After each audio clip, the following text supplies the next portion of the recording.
Hello friends, welcome back to online Shikshan. मैं हूं आपके साथ अंजलि बालियान और आप सभी का स्वागत करती हूं। दोस्तों, आपका इंतजार खत्म हो चुका है। आपकी साइंस की महा मैराथन क्लास का पार्ट 1 हम कंप्लीट कर चुके हैं 2-3 दिन पहले, और आज हम पार्ट 2 में पूरा साइंस कंप्लीट कर देंगे। ठीक है, जितने भी बाकी बचा सिलेबस आपका था वो सब आपका आज की क्लास में पूरा कवर हो जाएगा। और दोस्तों, आपको जैसे मैंने वादा किया था कि 2 क्लास में हम पूरा सिलेबस खत्म करेंगे, तो एक क्लास आपकी हो चुकी है। अगर आपने महामैराथन का साइंस की पहला पार्ट नहीं देखा है तो ज़रूर देखिए। बहुत बेहतरीन तरीके से मैंने आपको हर एक चीज़ एक्सप्लेन की है। इसी तरीके से आज सेकंड पार्ट को कवर करेंगे। और हाँ गाइस, आपकी हर एक सब्जेक्ट की मैराथन क्लास अब बन चुकी है, चाहे वो प्रारंभिक शिक्षा हो, वर्तमान भारतीय समाज की हो या हिंदी की हो। देन इंग्लिश की भी हम एक मैराथन ले चुके हैं, एक और लेंगे इंग्लिश की अभी। और बाकी अगर मैथ्स की बात करें, मैथ्स की मैराथन क्लास हो चुकी है। तो आपकी हर एक सब्जेक्ट की मैराथन क्लास फिनिश हो चुकी है। उनकी तैयारी बहुत अच्छे से करें, और मैंने आपको उनका रिवीजन करने का तरीका आपको बताया हुआ है कैसे करना है। सो गाइज, अपना रिवीजन भी आप लोग करते रहे। चलिए फिर शुरुआत करें आज की अपनी क्लास की। अगर आप में से अभी तक किसी ने लाइक नहीं किया है तो लाइक कर दीजिए, और जिसने बिना कहे कर दिया है आपको तहे दिल से बहुत बहुत धन्यवाद। चलिए दोस्तों, शुरू करें आज की अपनी क्लास को। क्या आप लोग सभी तैयार हैं? तो गाइस, जैसे कि मैं आपको हमेशा कहती हूँ, ईयरफोन लगा लीजिए और अपना एक रूम ढूंढकर उसमें बैठ जाइए जहाँ भी आप बैठकर पढ़ते हैं, ताकि वहाँ पर आपको कोई भी आकर परेशान ना कर सके बीच में। और पूरे जोश और हिम्मत के साथ क्लास में बैठेंगे एंड पूरा सिलेबस खत्म करके ही आज हटेंगे, चाहे कितना भी टाइम लगे, और कोशिश करेंगे बहुत जल्दी जल्दी कवर करने की। ओके गाइज, तो आर यू रेडी? चलिए सबसे पहले हम बात करेंगे जहाँ हमने छोड़ा था। हमारा टॉपिक यहाँ से शुरू होता है फसल चक्र। ओके, इससे पहले का सब कुछ हम कवर कर चुके हैं, हर एक बिंदु, हर एक पॉइंट। देन सबसे पहले चलिए जाने कि फसल चक्र यानी क्रॉप रोटेशन या क्रॉप साइकिल क्या होती है। दोस्तों, किसी भी खेत में एक निश्चित समय में एक फसल के बाद दूसरी फसल बोने की जो क्रिया होती है, जिससे भूमि की उर्वरा शक्ति होती है वो नष्ट ना हो, उसी को हम फसल चक्र या क्रॉप रोटेशन या क्रॉप साइकिल कहते हैं। ठीक है, यानी आपसे ये कहा गया है कि एक ही फील्ड में जब हम बदल बदल कर फसलें उगाते हैं, जिससे कि जो मिट्टी की उर्वरा शक्ति होती है वो नष्ट ना हो और उसकी पैदावार उसी तरीके से बनी रहे, मिट्टी उपजाऊ रहे, ठीक है, अच्छी पैदावार हो, तो इसके लिए हम फसल चक्र को अपनाते हैं। तो आपको ये भी पता चल गया कि फसल चक्र क्या होता है और अपनाते क्यों हैं, ये भी आपको पता चल गया है। दोस्तों, अगर भारतीय फसल चक्र की बात करें, यहाँ पर भारत में जो कृषि वर्ष माना जाता है वो 1 जुलाई से 30 जून तक कृषि वर्ष माना जाता है। बाई चांस आपसे पेपर में पूछ लिया जाए तो आप बता पाएंगे, इसलिए हम हर एक पॉइंट को यहाँ पर कवर करते हुए चलेंगे। दोस्तों, आपसे कृषण पूछ लिया जाता है कि कृषण क्या होता है, तो मैं आपको बताना चाहूँगी कि कृषण होता है दोस्तों कि जब हम फसल को बोना शुरू करते हैं और उसकी कटाई तक का जो पूरा प्रोसेस होता है, उससे ही हम क्या कहते हैं, फसल कृषण कहते हैं। ठीक है, तो शुरुआत कहाँ से होती है उसकी दोस्तों? फसल का चयन करने से। ठीक है, कि कौन सी फसल बोनी है, देन उसके लिए फिर भूमि तैयार करनी होती है। भूमि तैयार करने के बाद फिर बीज देखेंगे कि कौन सा बीज सबसे बढ़िया रहेगा, फिर हम उस बीज को बो देते हैं। बोने के बाद सिंचाई करते हैं। सिंचाई करेंगे तो क्या होगी? फसल की वृद्धि होगी, और वृद्धि होने के बाद हमारी जो है मिट्टी भी उपजाऊ बनेगी और बहुत अच्छी फसल आएगी। देन फिर उसको उसके समय पर हम क्या करेंगे? कटाई करेंगे। तो इसी तरीके से प्रोसेस चलता रहता है। फिर हम अगले साल अगली फसल बोते हैं, उसके साथ भी यही प्रोसेस अपनाते हैं। तो ये पूरा प्रोसेस है एक फसल तैयार होने का। ठीक है, अब चलिए दोस्तों, फसल चक्रण के सिद्धांत कौन कौन से होते हैं उनके बारे में जान लेते हैं, क्योंकि ये पेपर में पूछ लिए जाते हैं कि फसल चक्रण के सिद्धांत बताइए, फसल चक्र के सिद्धांत बताइए। देन चलिए डिस्कस करें हम। दोस्तों, फसलों की अच्छी पैदावार लेने के लिए भूमि की उर्वरा शक्ति सुरक्षित बनाए रखने हेतु और अधिक आर्थिक लाभ कमाने के लिए हम कुछ बातों का ध्यान रखते हैं, कुछ सिद्धांत उन्हें हम बोल देते हैं, उन सिद्धांतों को हम अपनाते हैं। ठीक है, जब भी हम कृषि करते हैं तो वे कौन कौन से सिद्धांत हैं? जैसे अधिक खाद वाली फसलों के बाद जो कम खाद वाली फसलें होती हैं उनका उत्पादन किया जाना चाहिए। ठीक है, क्योंकि एक बार में यदि हम ज़्यादा खाद वाली फसलों का यूज़ करेंगे तो नेक्स्ट टाइम क्या करें, जिसमें कम खाद की ज़रूरत पड़ती है उस तरह की फसलों की उगाई वहाँ पर करें। और दूसरा सिद्धांत क्या है, अधिक पानी चाहने वाली फसलों के बाद जिन फसलों को कम पानी की आवश्यकता पड़ती है उनको बोए। ठीक है, उससे क्या होता है कि मिट्टी की जो उर्वरा क्षमता होती है और मिट्टी उपजाऊ बनी रहती है। तीसरा सिद्धांत है अधिक निराई गुड़ाई वाली फसलों के बाद जिनमें कम निराई गुड़ाई की आवश्यकता पड़ती है वो वाली फसल उगानी चाहिए। चौथा सिद्धांत है दलहनी फसलों के बाद अदलहनी फसलों को उगाना। And the fifth one is गहरी जड़ें वाली फसलें अगर हम उगाते हैं उसके बाद उथली जड़ वाली फसलों की बुआई करनी चाहिए। फलीदार फसल के बाद फलीहीन फसलों की बुआई करना। ये अगर हम कुछ टिप्स कह सकते हैं या फिर सिद्धांत कह सकते हैं, ये हम अगर अपनाते हैं तो उससे मिट्टी की उर्वरा शक्ति बनी रहती है और पहले की तरह मिट्टी उपजाऊ रहती है। ठीक है, तो ये सब चीज़ें हमको अपनानी चाहिए। देन अगर पूछ लिया जाए कि भाई फसल चक्र के लाभ क्या होते हैं, ठीक है, लाभ क्या होते हैं फसल चक्र के, तो बहुत अच्छा क्वेश्चन यहाँ से आपके पेपर में बन जाता है। हम चलिए लाभ जाने बहुत ही सरल और स्वच्छ भाषा में। पहला है कि मृदा की उर्वरा शक्ति में वृद्धि होती है, जैसा कि हमने अभी जाना बिल्कुल। ठीक है, अगर हम इन सिद्धांतों का पालन करते हैं तो मृदा की उर्वरा शक्ति में वृद्धि होती है और पहले के जैसे ही वो बनी रहती है। दूसरा बिंदु क्या है, क्या लाभ है, और फसल चक्र का भूमि संरचना में सुधार होता है। फसल के पीएच तथा क्षारीयता में सुधार होता है, पीएच वैल्यू उसकी मेंटेन रहती है। देन फसलों का बीमारियों से संरक्षण किया जा सकता है। ऐसे फसल का कीटों खरपतवार से संरक्षण, उत्पादन में वृद्धि होती है। तो ये सभी लाभ हो जाते हैं फसल चक्र के। ठीक है दोस्तों, तो जैसे कि मैंने आपको बताया था कि कृषण क्या होता है, पूरा मैंने उसका प्रोसेस आपको दिखाया। तो यहाँ पर मैंने कृषण की परिभाषा लिख दी है क्योंकि ये पेपर में पूछी जाती है, महत्वपूर्ण है कि कृषण क्या होता है। कई बार यहाँ से आपको क्वेश्चन बन चुका है। दोस्तों कृषण हम कहते हैं जुताई हेतु खेती की तैयारी के लिए, तैयारी से लेकर जुताई हेतु खेती की तैयारी से लेकर फसल काटने तक की जितनी भी क्रियाएं होती है वो सभी क्या कहलाती है, कृषण कहलाती है। ठीक है, जिनमें क्या क्या चीज़ें आ जाती है, जैसे जुताई करना, बुआई करना, सिंचाई करना, निराई गुड़ाई, कटाई, ओसाई, ये सभी चीज़ें इसमें आ जाती है कि जब हम एक फसल को बोने के लिए उस खेत को तैयार करते हैं वहाँ से शुरू हो जाता है कृषण, और जब तक वो तैयार नहीं हो जाती फसल, उसको काट नहीं लिया जाता, वो पूरा प्रोसेस कृषण ही कहलाया जाता है। बिल्कुल क्लियर होना चाहिए आपको हर एक पॉइंट। ठीक है, अब हम बात करेंगे दोस्तों जुताई क्या होता है, जिसको हम प्लगिंग कहते हैं। ठीक है, भूमि को फसल बोने योग्य बनाने हेतु मिट्टी को ढीला उलट पुलट करना ही जुताई कहलाता है। ठीक है, वो कैसे करते हैं, हम हल के द्वारा करते हैं, ट्रैक्टर की मदद से करते हैं, तो बहुत सारे कृषि उपकरण अपनाते हैं हम जुताई करने के लिए। और दोस्तों यही इसके लिए कहावत भी है एक, जो आप लिख भी देंगे पेपर में तो बहुत अच्छा इंप्रेशन एग्जामिनर के ऊपर पढ़ने वाला है कि बीज पड़े फल अच्छा देत जितना गहरा जोते खेत। ठीक है, यानी जितना गहरा खेत जोतोगे उतना ही अच्छा फल मिलेगा आपको। ठीक है, उतने ही अच्छे पेड़ बनेंगे, उतने ही अच्छा फल आएगा पौधों पर, उतने ही अच्छा आपकी कृषि होगी। बीज पड़े फल अच्छा देत जितना गहरा जोते खेत, तो ये आप लाइनें लिख देंगे तो चार चांद आपकी कॉपी में लग जाने वाले हैं। देन अगर पूछा जाए जुताई की विधि क्या होती है, कोई ना कोई विधि के द्वारा तो करते हैं जुताई, तो कौन सी विधि अपनाई जाती है जुताई करने के लिए, उसके लिए एक बार हम जान लेते हैं कुछ बिंदु।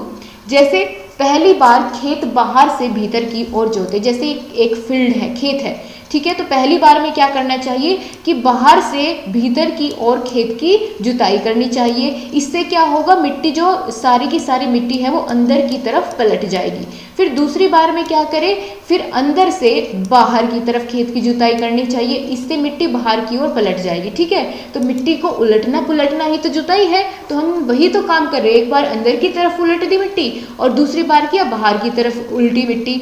देन तीसरी बार क्या किया, खेत को समतल बना दिया। उलट पुलट करने के बाद फिर उसको समतल भी तो करते हैं ताकि उसमें फिर हम अपना बीज बो सके। ठीक है, देन अब हम बात करेंगे दोस्तों जुताई के लाभ क्या होते हैं, कौन कौन से लाभ होते हैं।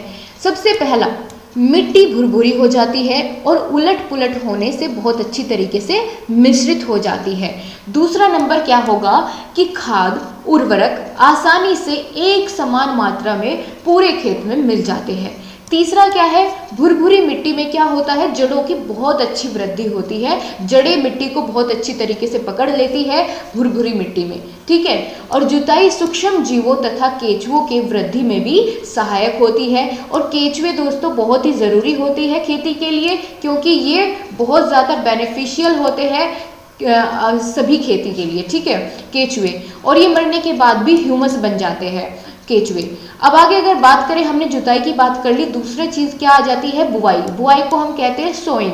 इसका मतलब होता है खेत की जुताई के बाद जब खेत में बीज बोए जाते हैं उसको ही क्या बोलेंगे, उसी प्रोसेस को तो हम बुआई कहते हैं, ठीक है। जब खेत की जुताई हमने कर ली उसके बाद दूसरा प्रोसेस जो हम अपनाएंगे कि भाई जोतने के बाद खेत को उसमें बीज बोएंगे, तो बीज बोने की जो प्रक्रिया है उसको हम बुआई कह देंगे। इसमें बुआई करते समय हमें कुछ चीज़ों का ध्यान रखना होगा, जैसे बीजों का चुनाव। कौन से बीज अच्छे होंगे खेती के लिए, तो बीज स्वस्थ होने चाहिए। जब हम बीजों का चुनाव करें तो कौन कौन सी बातों का ध्यान रखें, बीज सबसे पहली बात स्वस्थ होने चाहिए, क्योंकि स्वस्थ बीज होगा तो स्वस्थ पौधा उससे बनेगा। अगर बीज पहले ही सिकुड़ा हुआ या खराब है तो क्या उससे एक अच्छा और हेल्दी प्लांट उग सकेगा, बिल्कुल नहीं उगेगा। तो सबसे पहली बात, बीज स्वस्थ हो और मिलावट रहित हो, उसमें किसी प्रकार का रोग ना हो, ये चीज़ हमें बीजों का चुनाव करते समय देखनी होगी। दूसरी बात क्या है, पानी से भरे बर्तन में बीजों को डालने से क्या होते हैं, जो अच्छे बीज होते हैं वो तले में बैठ जाते हैं बाल्टी की या बर्तन की जिसमें भी हम उनको भिगोते हैं, और जो खराब बीज होते हैं वो ऊपर तैरने लगते हैं। इस तरीके से हम अच्छे और खराब बीजों को अलग अलग करके बीजों का चुनाव कर सकते हैं। ये एक तरीका मैंने आपको बताया, ठीक है। अब हम दोस्तों बताएंगे आपको बीज बोने की विधि कौन कौन सी होती है, ठीक है। आपसे पेपर में बहुत पूछी जाती है कि बुआई की विधियों के नाम बताइए, या हाथ से बुआई किस तरीके से की जाती है, छिटकवा विधि किसे कहते हैं। तो यहीं से वे क्वेश्चन बनते हैं, उन्हीं को हम डिस्कस करेंगे एक एक करके, ठीक है। हर एक चैप्टर आपका कवर होगा, हर टॉपिक कवर होगा, परेशान आपको बिल्कुल नहीं होना है। छिटकवा विधि की बात करें दोस्तों, जब खेत में नमी अच्छी हो और बीजों को खेत में छिटका कर हल चलाकर उसको उस पर फेंटा फेर दिया जाता है। फेंटा क्या होता है, जो उसको प्लेन समतल करने के लिए एक लकड़ी का होता है, ठीक है, लकड़ी का एक तख्ते के समान होता है, उसको बोलते हैं फेंटा। तो बीज डालने के बाद, बीज छिटकने के बाद क्या करते हैं, हल चलाकर उस पर फेंटा फेर देते हैं। इस विधि को तो कहेंगे हम, ये जो बीज बोने की विधि होती है इसको कहेंगे छिटकवा विधि। बिल्कुल सही बात, क्लियर हुआ ना। हाथ से बुआई कैसे करते हैं ये तो सभी जानते हैं। इस विधि में क्या होता है, एक व्यक्ति हल के कुंड के पीछे पीछे चलता रहता है और थोड़े थोड़े बीज उस खेत में डालता रहता है। इससे सारे खेत में बराबर बीज बो दिए जाते हैं, ठीक है, सारे खेत में इसी तरीके से बीज बो दिए जाते हैं। इसे हम कहेंगे हाथ से बुआई की विधि। तीसरे नंबर की विधि कौन सी आती है, नरई विधि, नरई द्वारा।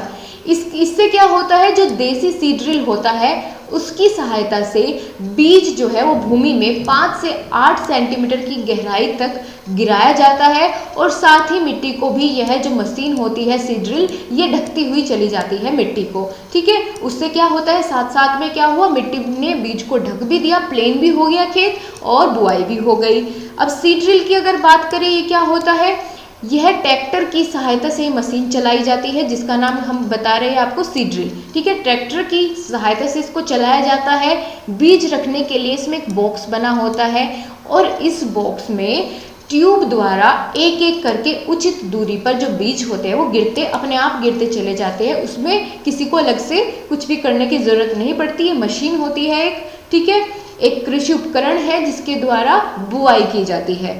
अगला दोस्तों क्या स्टेप आता है, जब हमने देखिए पूरा प्रोसेस बनाते हुए चलिएगा माइंड में, हमने क्या किया, सबसे पहले खेत की जुताई करी। जुताई करने के बाद हमारी भूमि अच्छी हो गई, हमने उसमें बीज बो दिया। अब बीज बोने के बाद उसकी हम सिंचाई करेंगे, इरिगेशन बोलते हैं इस प्रोसेस को। सिंचाई में क्या होता है, सिंचाई किसे कहते हैं, सबसे पहले तो यही जानिए दोस्तों। जो कृत्रिम विधियों के द्वारा, कृत्रिम मतलब आर्टिफिशियल, ठीक है, आर्टिफिशियल होता है कृत्रिम का मतलब।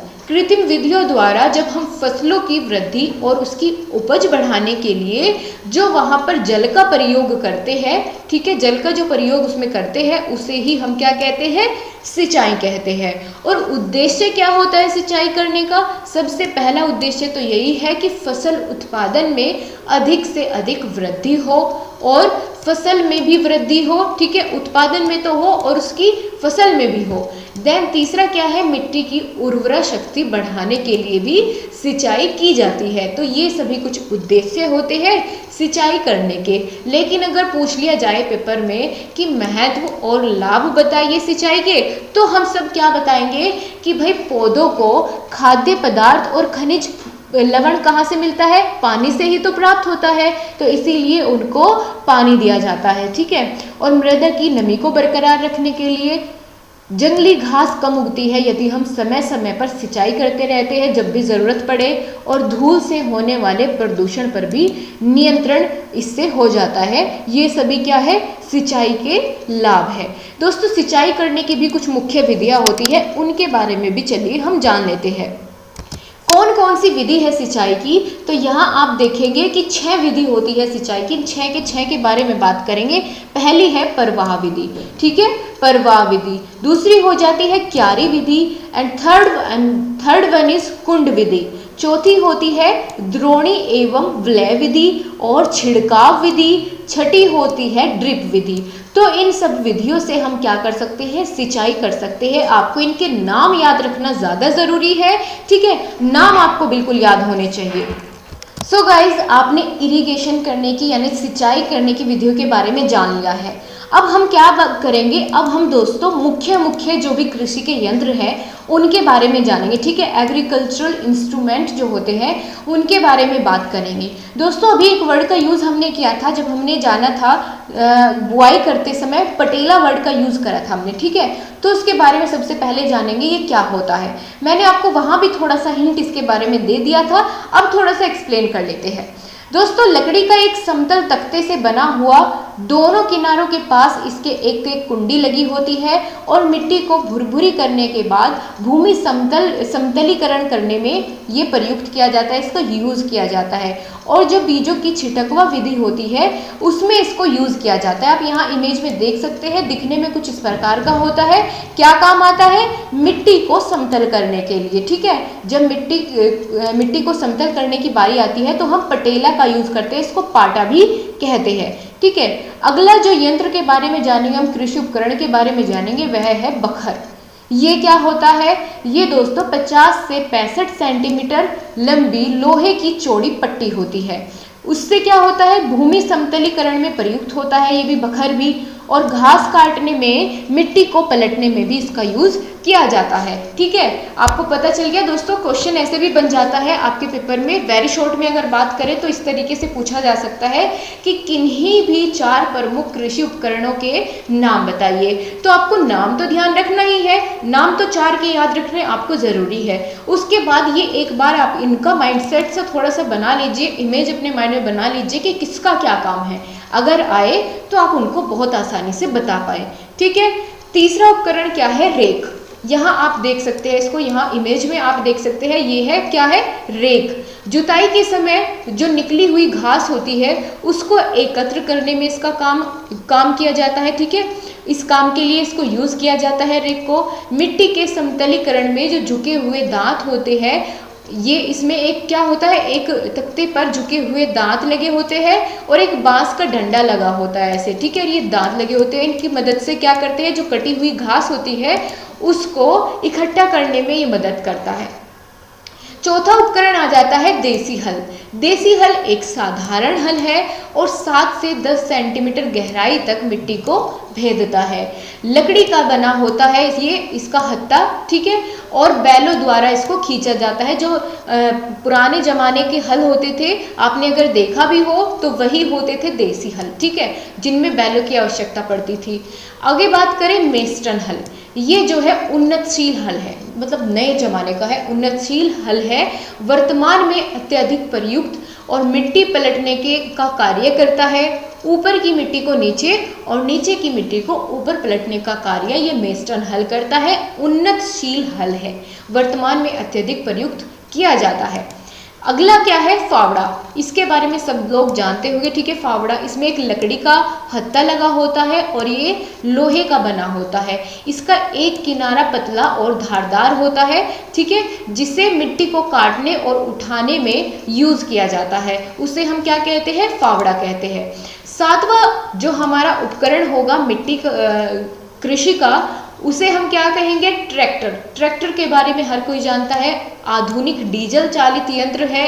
हल एवं पाटा लगा होता है इसमें। जब हम खेती करते हैं तो खेत की जुताई हेतु सर्वाधिक उपयुक्त ये यंत्र होता है, जिसे हम क्या कहते हैं, ट्रैक्टर के नाम से जानते हैं। अब दोस्तों हमने इतना जान लिया, इसके बाद हम जानेंगे मृदा अपरदन, ठीक है। मृदा अपरदन क्या होता है, कैसे होता है, सब कुछ डिस्कस करेंगे। सबसे पहले तो इसकी डेफिनेशन जानेंगे। दोस्तों मृदा अपरदन की अगर बात करें तो भूमि की जो सबसे ऊपर वाली सतह होती है वह जब पानी या हवा के कारण एक जगह से दूसरी जगह चली जाती है, उसे ही हम क्या कह देते हैं, मृदा अपरदन या फिर मिट्टी का कटाव, सोयल इरोजन इंग्लिश में कहते हैं, ठीक है। जब जो भूमि की सबसे ऊपर वाली परत होती है वो पानी के बहाव के कारण या हवा के कारण एक जगह से दूसरी जगह उड़कर या बहकर चली जाती है, उसे ही हम मृदा अपरदन या मिट्टी का कटाव कहते हैं। दोस्तों मृदा अपरदन के 4 प्रकार होते हैं जो महत्वपूर्ण है। कौन कौन से, पवन अपरदन, परतदार अपरदन, नदी का अपरदन और अवनालिका अपरदन। पवन अपरदन यानी जो मिट्टी हवा के द्वारा मिट्टी का कटाव होता है, तेज हवा के कारण मिट्टी बह जाती है, उड़ जाती है, उसको पवन अपरदन कहेंगे, ठीक है। परतदार अपरदन जो भूकंप की वजह से ऊपरी परत खिसक जाती है वो परत अपरदन। नदी का यानी नदी के तेज बहाव के कारण मिट्टी का अपरदन होता है, उसे नदी का अपरदन कहते हैं। अवनालिका अपरदन यानी जब हम खेत में नालियाँ बनाते हैं पानी को एक जगह से दूसरी जगह पर भेजने के लिए, तो वहाँ पर छोटी छोटी अवनालिकाएं बन जाती है मिट्टी का कटाव होने से, तो ये वो वाला होता है, ठीक है। अब हम बात करेंगे दोस्तों, मृदा अपरदन जान लिया कैसे होता है, कौन कौन से तरीके हैं। अब दोस्तों क्या मृदा संरक्षण भी किया जा सकता है, उसको सेफ भी रखा जा सकता है कि मिट्टी का कटाव ना हो। मृदा संरक्षण कहते किसे है, तो मृदा संरक्षण को इंग्लिश में तो अगर हम जाने तो सोयल कंजर्वेशन होता है, और ये वे विधियाँ होती है जिनके द्वारा मिट्टी को अपने स्थान से हटने से रोका जा सकता है, ठीक है। वे विधियाँ जिनके द्वारा क्या होता है, मिट्टी को एक स्थान से हटने से रोका जा सकता है, और इसकी काफ़ी सारी विधियाँ होती है जिनको अगर हम अपनाएं तो उससे क्या होगा, मृदा अपरदन नहीं होगा, ठीक है। सबसे पहला अगर पॉइंट देखें, सबसे आसान जो है कि वनों की संरक्षा करना। अगर वन होंगे हर जगह, ज़्यादा जगह पर वन होंगे यानी खूब सारे पेड़ पौधे होंगे, तो उससे क्या होगा, उससे मिट्टी का कटाव बहुत कम होगा, मिट्टी का अपरदन बहुत कम होगा। क्यों? क्योंकि जो पेड़ों की जड़ें होती है ना, वो मिट्टी को जकड़ कर रखती है, जिससे मिट्टी हवा के द्वारा या पानी के तेज बहाव के कारण क्या होती है, एक जगह से दूसरी जगह नहीं जा सकती। क्यों नहीं जा सकती? क्योंकि पेड़ की जो जड़ें होती है वो उसको जकड़ कर रखती है, उसको कहीं भी नहीं जाने देती।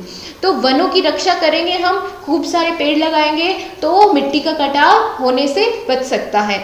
दूसरा क्या है, वृक्षारोपण, ये तो वही है कि ज़्यादा से ज़्यादा पेड़ लगाने।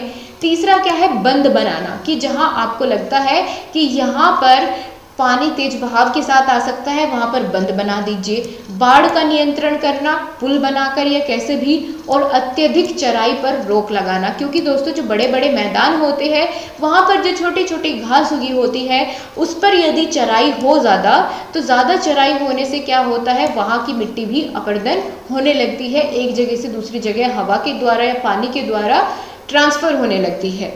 और परतदार व सीढ़ी कृषि, क्योंकि दोस्तों परतदार और सीढ़ी कृषि से यहाँ क्या समझते हैं आप, कि जो ढलान वाले खेत होते हैं, इस तरीके से आप इधर समझिए, जो ढलान वाले खेत होते हैं इनमें यदि हम कोई भी फसल उगाए तो अगर इनमें हम पानी डालें तो क्या होगा, सारा पानी बह के इस तरीके से नीचे आ जाएगा और उसके साथ साथ मिट्टी भी आएगी।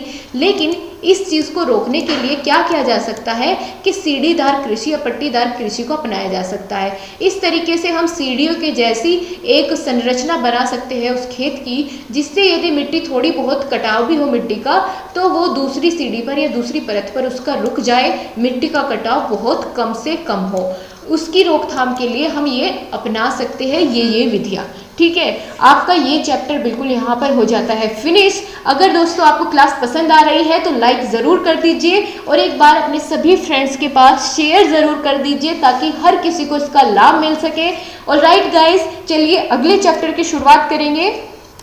अगला जो चैप्टर आएगा उसका नाम है कार्य एवं ऊर्जा। ठीक है, कार्य एवं ऊर्जा। तो सबसे पहले इसमें हम दोस्तों कुछ मुख्य बिंदु जानने वाले हैं, जैसे बल। बल क्या होता है, ठीक है, यानी फोर्स, जिसको हम डिनोट करते हैं एफ से। ठीक है, कैपिटल एफ से। फोर्स किसे कहते हैं कि धकेल अथवा खिंचाव को बल कहते हैं। किसी भी वस्तु को धकेलना या उसको खींचना, उसे क्या कहते हैं, उसमें जो प्रयुक्त ऊर्जा होती है उसको ही हम बल कहते हैं। बल किसी वस्तु की स्थिति एवं अवस्था में परिवर्तन कर सकती है। कुछ बिंदु के थ्रू हम इसको समझेंगे दोस्तों। ऐसे की तरह आपको ना तो एग्जाम में लिखना है और ना ही यहाँ पे मैं आपको बताऊंगी। हर चीज़ें हम पॉइंट्स के थ्रू समझेंगे ताकि आसानी से समझ में आए। ठीक है, फिर और क्या लिख सकते हैं हम बल में, किसी वस्तु पर लगाया गया बल उस वस्तु के द्रव्यमान, जिसको हम इंग्लिश में मास कहते हैं और एम से डिनोट करते हैं, तथा उसमें उत्पन्न त्वरण यानी एक्सिलरेशन के गुणनफल के बराबर होता है। कि अगर आपसे फॉर्मूला पूछ लिया जाए कि भाई फोर्स इज इक्वल टू क्या होता है, मास इनटू एक्सिलरेशन। मास मतलब द्रव्यमान और एक्सिलरेशन क्या होती है, त्वरण। ठीक है, द्रव्यमान और त्वरण के गुणनफल के बराबर होता है किसी भी वस्तु पर लगाया गया बल। ये यहाँ पर मैं आपको समझाना चाहती हूँ। और यहाँ पर दोस्तों मैंने आपको भी बताया कि m किसे डिनोट करता है, m डिनोट करता है मास को, a एक्सिलरेशन को और f फोर्स को। ठीक है, अब दोस्तों एक चीज़ यहाँ पर साथ साथ हम जानते हुए चलेंगे, जो पेपर में एमसीक्यू में आपसे ज़्यादातर पूछी जाती है कि जो बल होती है वो कैसे आपसे पूछा जा सकता है कि बल कौन सी राशि है, अदिश है या सदिश राशि है। सदिश राशि वो होती है जिनमें कोई एक निश्चित दिशा हो, लेकिन अदिश राशि वो होती है जिनमें कोई भी निश्चित दिशा ना हो। तो फोर्स क्या है, बल क्या है, एक सदिश राशि है। ठीक है, उसमें दिशा होती है। लेकिन अगर बात करें द्रव्यमान की यानी मास की, तो ये एक अदिश राशि होती है जिसकी कोई दिशा नहीं होती है। और एक्सिलरेशन की बात करें यानी त्वरण, तो इसके वेग में परिवर्तन होता रहता है, उसको ही हम त्वरण कहते हैं। ठीक है, ये कैसी राशि है, ये एक सदिश राशि है। और दोस्तों एक चीज़ और यहाँ पर साथ के साथ आप क्लियर करिए कि जो मास का मात्रक होता है वो क्या होता है, किलोग्राम होता है, और एक्सिलरेशन का मात्रक क्या होता है, मीटर पर सेकंड स्क्वायर होता है। ठीक है, ये भी हमने साथ साथ यहीं पर जान लिए हैं। एक न्यूटन में कितने किलोग्राम अगर पूछे जा सकते हैं आपसे तो कितने बताएंगे आप, 1 newton equal to 1 kilogram metre पर सेकंड स्क्वायर। और 1 न्यूटन में कितने डाइन होते हैं, तो 10 रेज़ टू पावर 5 डाइन होते हैं। ठीक है, 10 रेज़ टू पावर 5 डाइन होते हैं 1 न्यूटन में। ऑलराइट गाइस, और अगर बात करें कि फोर्स का एसआई मात्रक क्या होता है या एमकेएस पद्धति में अगर पूछ लिया जाए तो न्यूटन होता है, ये भी आपको पता चल गया। और आपसे अगर दोस्तों पूछा जाए 1 न्यूटन बल की परिभाषा बताए तो आप क्या बताएंगे, ये पूछ लिया जाता है कई बार। तो 1 न्यूटन बल वह बल होता है जो किसी 1 किलोग्राम द्रव्यमान की वस्तु में 1 मीटर पर सेकंड स्क्वायर का त्वरण यानी एक्सिलरेशन उत्पन्न करने के लिए आवश्यक होता है, उसे ही हम क्या कहेंगे, 1 न्यूटन बल कहेंगे। ठीक है, अब दोस्तों यहाँ पर हमने बल के बारे में बिल्कुल सब कुछ जान लिया है। अब बारी आती है कार्य की। कार्य को हम इंग्लिश में क्या कहते हैं, वर्क, इसीलिए हम इसको W से डिनोट करेंगे। जब फॉर्मूला आगे लिखेंगे तब आपको पता चल जाएगा क्या होता है कार्य।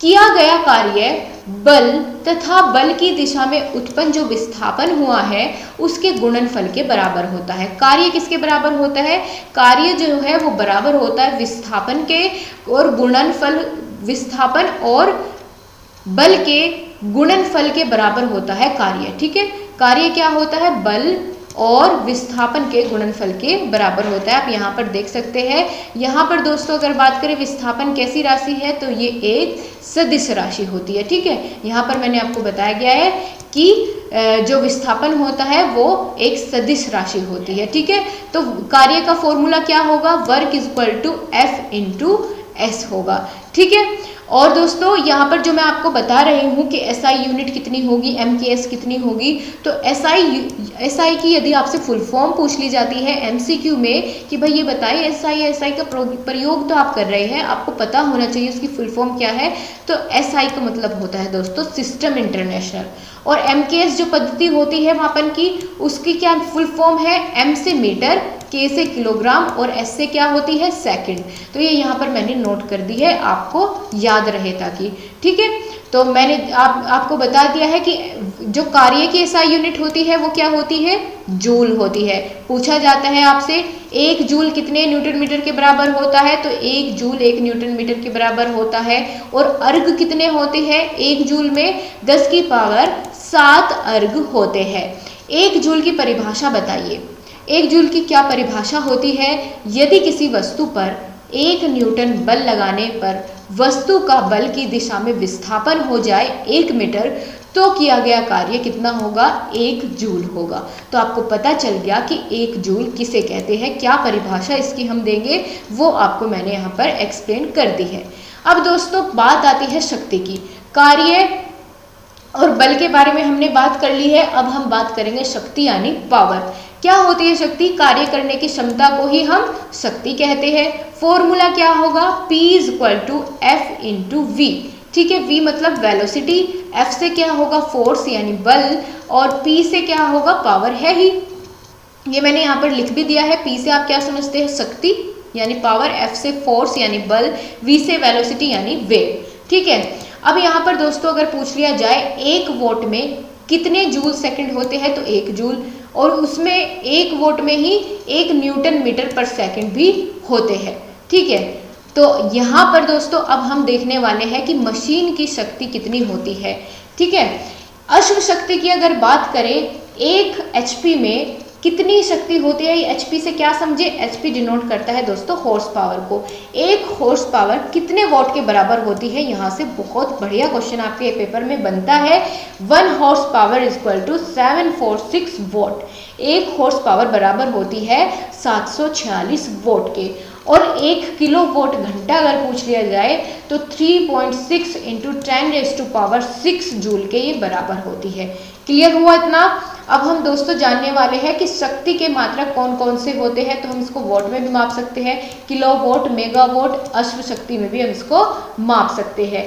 कार्य और ऊर्जा के मात्रक अगर देखिए वोट सेकंड, किलोमीटर घंटा, वोट घंटा में भी हम इसको माप सकते हैं। अब सबसे महत्वपूर्ण बात यहाँ पर आती है ऊर्जा यानी एनर्जी, जिसको हम ई से डिनोट करते हैं। अभी थोड़ी देर पहले मैंने आपको क्या बताया कि ऊर्जा एक अदिश राशि है। ठीक है, अदिश राशि है जिसकी कोई दिशा नहीं होती है।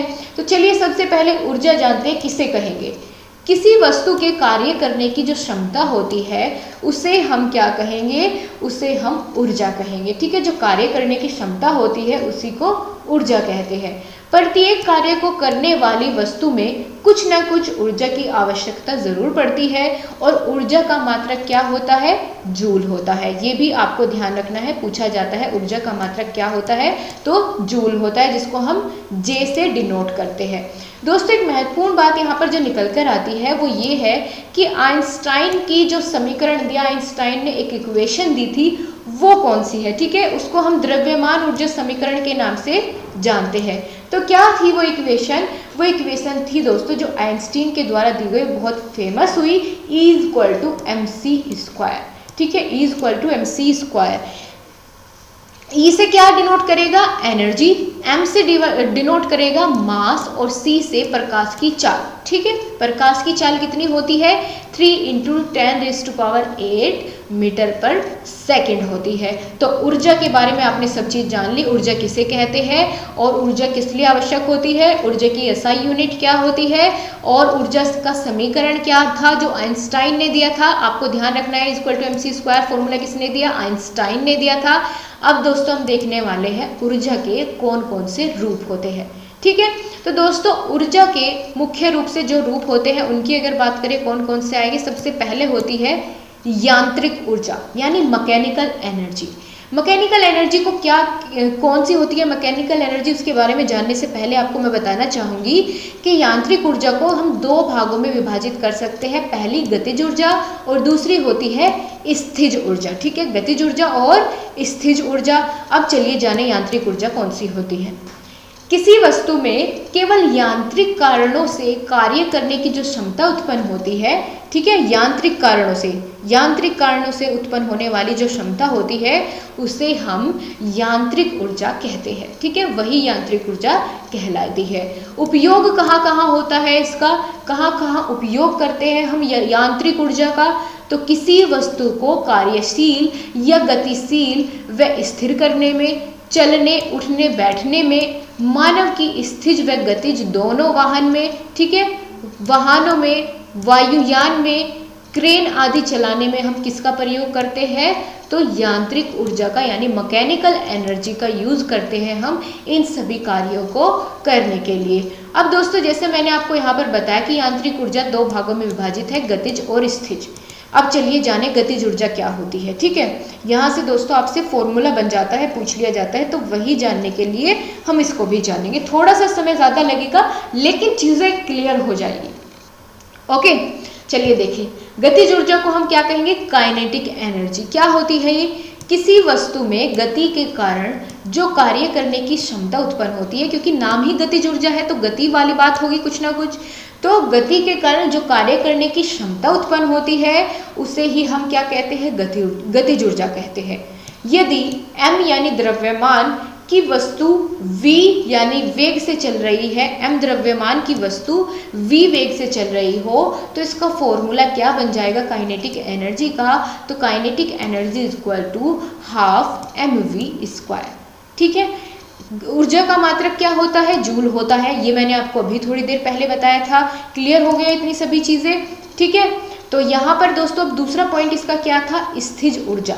स्थिज ऊर्जा क्या होती है, इंग्लिश में इसको हम बोलते हैं पोटेंशियल एनर्जी। वह ऊर्जा जो वस्तु की स्थिति के कारण उसमें निहित हो, ठीक है, वस्तु की स्थिति के कारण उसमें निहित हो, उसे क्या कहेंगे, स्थिज ऊर्जा। नाम से ही क्लियर है, भूलना बिल्कुल नहीं है। यदि m द्रव्यमान की वस्तु h ऊंचाई पर रखी हो तो उस पर जो गुरुत्वीय स्थिज ऊर्जा लगती है उसको हम कैसे डिनोट करेंगे, उसको डिनोट करेंगे दोस्तों m into G into H से। ठीक है, g से क्या डिनोट करेगा, गुरुत्वीय जो उसका त्वरण होता है उससे डिनोट किया जाएगा। ठीक है, तो इसका फॉर्मूला क्या हो जाएगा, u is equal to m into G into H. m से क्या डिनोट करेगा, मास, g से ग्रेविटेशनल फोर्स और h से हाइट। ठीक है, अब आपको क्लियर हो गया इनका सभी का मतलब क्या होता है। तो अब हम दोस्तों आगे बढ़ेंगे और बात करेंगे, अगला जो टाइप आता है ऊर्जा का वह है रासायनिक ऊर्जा। रासायनिक ऊर्जा को हम इंग्लिश में क्या कहेंगे, केमिकल एनर्जी के नाम से जानते हैं। रासायनिक पदार्थों में जो ऊर्जा संचित होती है उसे ही हम रासायनिक ऊर्जा कहते हैं। फॉर एग्जाम्पल पेट्रोल, डीजल, ईंधन, कोयला, इन सभी में कैसी एनर्जी होती है, केमिकल एनर्जी होती है। और उपयोग कहाँ करते हैं इनका दोस्तों, केमिकल एनर्जी अगर एक और तरीके से आप देखा जाए, इनका प्रयोग किस लिए करते हैं, आप ईंधन के रूप में करते हैं इन सभी का प्रयोग। ठीक है ना, और जो प्रकाश संश्लेषण की क्रिया होती है उसमें भी रासायनिक ऊर्जा होती है। प्रकाश संश्लेषण की क्रिया में कौन सी ऊर्जा पाई जाती है, तो उसमें भी रासायनिक ऊर्जा होती है। ये क्वेश्चन बहुत ही इम्पोर्टेंट है। ठीक है, अगली जो ऊर्जा आती है, अगला टाइप ऊर्जा का आता है वह कौन सी है, ध्वनि ऊर्जा यानी साउंड एनर्जी। क्या होती है ध्वनि ऊर्जा, ध्वनि भी ऊर्जा का एक रूप है जिसे हम कानों के द्वारा सुनते हैं। उपयोग क्या होता है, डीजे बजाने में, ध्वनि यंत्र को बजाने व सुनने में, और चिकित्सा में भी हम इसका यूज करते हैं ध्वनि ऊर्जा का। ऑलराइट गाइस, फोर्थ टाइप क्या होता है एनर्जी का, तो वह है लाइट एनर्जी यानी प्रकाश ऊर्जा।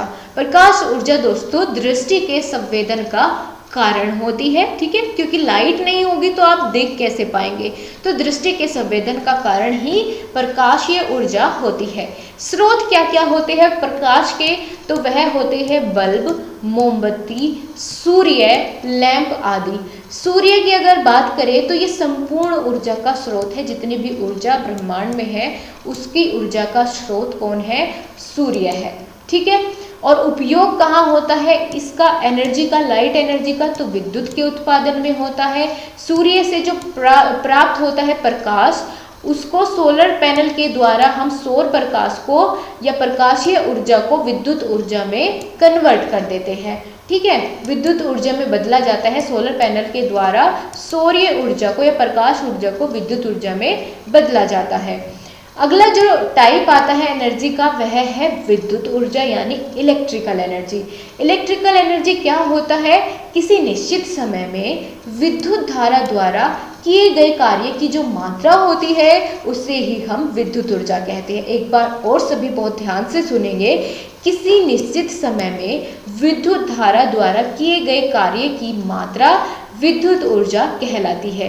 उपयोग कहाँ कहाँ होगा, विद्युत मशीनों को चलाने में होगा और मोटर गाड़ी को चलाने में किसका प्रयोग होगा, विद्युत ऊर्जा का प्रयोग करते हैं। बहुत से मोटर वाहन अब विद्युत ऊर्जा के कारण ही चलते हैं। छठा टाइप क्या होगा ऊर्जा का, तो वह होगा आवेशीय ऊर्जा यानी मैग्नेटिक एनर्जी। ये कौन सी होती है, इसका उपयोग दोस्तों वस्तुओं को आवेशित या आकर्षित करने में होता है। जैसे यह लोहे को सरलता से अपनी ओर खींचता है, चुंबक जिसे आप बोलते हैं, ठीक है, ये वही वाली ऊर्जा की यहाँ पर बात हो रही है। इसका उपयोग कहाँ करते हैं, उपयोग जानना जरूरी है, पूछ लिया जा सकता है। तो टेलीफोन के रिंगर के रूप में यूज करते हैं हम आवेशीय ऊर्जा का। स्पीकर, हेडफोन, मोटर आदि में भी हम प्रयोग करते हैं। दोस्तों अगर आपने कभी देखा भी हो कि अगर कोई घर में स्पीकर खराब हो जाए, आप उसको अंदर से उसके पुर्जे निकाल कर देखने लगे तो आपको उसके अंदर एक मैग्नेट मिलेगी, ठीक है। वो क्यों मिलती है, वो इसीलिए क्योंकि उसमें आवेशीय ऊर्जा को उत्पन्न करने के लिए उसका यूज किया जाता है। अगर आपने कभी ये काम करके देखा होगा तो आपने जरूर ये नोटिस किया होगा कि उनके अंदर क्या मिलती है, एक मैग्नेट मिलती है। अगला जो टाइप होता है दोस्तों ऊर्जा का, एनर्जी का, वह होता है ऊष्मीय ऊर्जा, जिसको हम थर्मल एनर्जी के नाम से जानते हैं। जब किसी पिंड के भागों में आपेक्षीय परिवर्तन हो तो घर्षण के कारण क्या होती है, स्थिज और गतिज ऊर्जा कम हो जाती है और ऐसी स्थिति में ऊर्जा नष्ट न होकर क्या करती है, ऊष्मा ऊर्जा में बदल जाती है, ठीक है। यानी जब घर्षण उत्पन्न होता है और स्थिज और गतिज ऊर्जा कम पड़ जाती है तो वहाँ पर ऊर्जा तो नष्ट कभी नहीं हो सकती, तो आप सभी जानते हैं कि ऊर्जा को नष्ट नहीं कर सकते, केवल उसका रूप परिवर्तित किया जा सकता है, तो वो ऊष्मा में बदल जाती है। इसी को ही हम फिर थर्मल एनर्जी या ऊष्मीय ऊर्जा कह देते हैं। बिल्कुल सही समझ में आ रहा है, सभी लोग कमेंट के थ्रू मुझे रिप्लाई करेंगे, मुझे बताएंगे कि क्या आप सभी को हर एक चीज़, हर एक पॉइंट क्लियर है। चलिए फिर हम आगे बढ़ते हैं, ठीक है। बहुत अच्छी बात है अगर आप सभी को क्लियर हो रहा है, सभी लोग थम्स अप करते रहिए, ठीक है, लाइक करिए सभी लोग, बिल्कुल मत भूला कीजिए लाइक करना, उससे मुझे और मोटिवेशन मिलता है। मैं आपके लिए बहुत मेहनत करती हूँ इसी वजह से, क्योंकि आप लाइक करें तो मुझे बहुत अच्छा मिलता है, बहुत अच्छा लगता है, खुशी मिलती है अंदर से, एक पॉजिटिव एनर्जी आती है। अब हम आगे दोस्तों बात करेंगे जो ऊर्जा के बाकी बचे टाइप्स है, 3 और बच जाते हैं, उनके बारे में बात करें। परमाणु ऊर्जा, जिसको हम एटॉमिक एनर्जी कहते हैं। रासायनिक ऊर्जा पदार्थ के अणुओं में छिपी होती है। कहाँ छिपी होती है रासायनिक ऊर्जा? पदार्थ के अणुओं में छिपी होती है, जिसमें भारी मात्रा में ऊर्जा होती है, उसे ही हम एटॉमिक ऊर्जा कह देते हैं, जो अणुओं के पदार्थ के अंदर छिपी होती है। ताप ऊर्जा यानी हीट एनर्जी क्या होती है?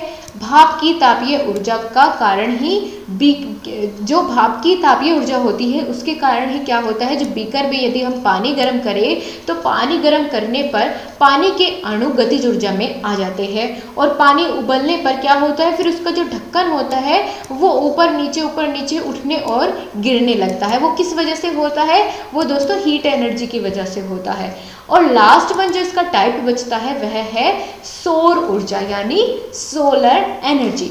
सोलर सेल का प्रयोग कर हम सूर्य के प्रकाश को विद्युत ऊर्जा में परिवर्तित करने के लिए करते हैं। ये आप सभी जानते हैं सोलर सेल का प्रयोग किस लिए करते हैं कि जो सूर्य का प्रकाश होता है, प्रकाशीय ऊर्जा को हम विद्युत ऊर्जा में बदलने के लिए प्रयोग करते हैं, और जिसका प्रयोग उपग्रहों को ऊर्जा प्रदान करने में भी होता है, सौर ऊर्जा का प्रयोग। ठीक है दोस्तों, अब ये चैप्टर यहाँ पर हमारा हो गया है फिनिश। आगे बढ़े दोस्तों, जो चैप्टर अब शुरू होने वाला है ये बहुत ही बेहतरीन और मनोरंजन वाला चैप्टर है। ठीक है, बहुत मज़ा आता है इसको पढ़ने में, और मैंने आपको इस सरल मशीन यानी सिंपल मशीन चैप्टर इतना अच्छे से क्लियर कराया है, बिल्कुल लाइव एग्जांपल्स के साथ। ठीक है, प्रैक्टिकली मैंने ये चैप्टर आपको कवर कराया है बहुत मेहनत से। अगर आपने देखा है तो कमेंट बॉक्स में ज़रूर बताइएगा, इसमें आपकी कोई प्रॉब्लम नहीं रहनी चाहिए। तो हम यहाँ पर इसको मोटा मोटा कवर करेंगे। ठीक है, डिटेल में मैं इसको कवर कर चुकी हूँ, यहाँ पर हम इसको मोटा मोटा लेकर के चलेंगे, लेकिन मोटा मोटी समझने में भी हम ऐसे कवर करेंगे कि इससे बाहर फिर भी आपका कोई क्वेश्चन नहीं जाएगा। लेकिन अगर कॉन्सेप्ट समझना है तो फिर वो उसी क्लास में आपको ज़्यादा बेहतर तरीके से समझ में आएगा। उसका लिंक मैं आपको इसके बाद में प्रोवाइड कर दूंगी, अगर आप देखना चाहेंगे तो आपका टाइम बहुत यूटिलाइज होगा अगर आप देखेंगे, जिंदगी भर नहीं भूलेंगे। अब की तो बात छोड़ ही दीजिए, आप रटने की तो ज़रूरत कुछ भी नहीं पड़ेगी। अब हम दोस्तों चलिए जाने, ज़्यादा बातें नहीं करेंगे, सरल मशीन यानी सिंपल मशीन क्या होती है। दोस्तों, सरल मशीन हम उसे कहते हैं कोई भी ऐसी युक्ति या साधन जिसके माध्यम से हम किसी भी कार्य को बहुत ही सुविधा और सरलता से करते हैं और उसमें बहुत कम समय लगता है, उसे ही हम सरल मशीन कह देते हैं। कोई भी ऐसी युक्ति या साधन जिसके माध्यम से किसी भी कार्य को सुविधा और सरलता और कम समय में किया जा सके, उसे हम सरल मशीन कहते हैं। उदाहरण जाने इसके, जैसे चिमटा हो गया, चिमटे से क्या कर सकते हैं हम, रोटी सेकते हैं। ठीक है, तो उससे काम जो है वो कम समय में हो रहा है और सरलता से हो रहा है। अगर चिमटा ना होता तो हाथ जलते, ठीक है, मम्मियों के हाथ जलते उसमें खाना पकाने में, तो चिमटे की मदद से काम सरल हो गया। ठीक है, और देखने में भी बहुत सिंपल है, जैसे कैंची, ठीक है ना, कपड़ा काटना आसान हो गया, हथौड़ा, हैंडपंप इत्यादि, ये सभी उदाहरण हैं सरल मशीन के। लेकिन अगर आपसे पूछ लिया जाए कि भाई सरल मशीन तो आपने बता दिया क्या होती है, तो ये भी बता दीजिए जटिल मशीन क्या होगी। तो दोस्तों, जब हम कई सारी सरल मशीनों को मिला दे एक साथ में, तो जटिल मशीन का निर्माण हो जाता है।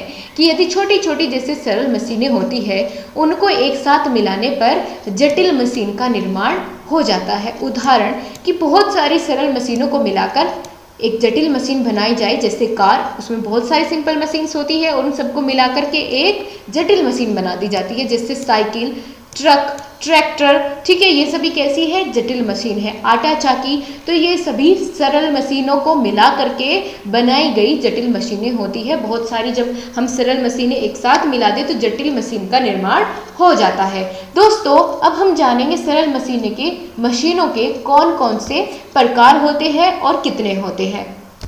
इस चैप्टर से आपके बहुत बेहतरीन क्वेश्चन बनते हैं और बहुत सिंपल भी होते हैं। जैसा कि सब्जेक्ट, इस टॉपिक का नाम है सिंपल मशीन, बहुत ही सिंपल क्वेश्चन बनेंगे, लेकिन आपको अटकाने वाले बनेंगे। बताऊंगी मैं आगे आगे कैसे कैसे कहाँ से क्वेश्चन बनता है। अभी आप इतना जानिए, सरल मशीनों के प्रकार अगर पूछ लिया जाए तो 5 प्रकार की होती है।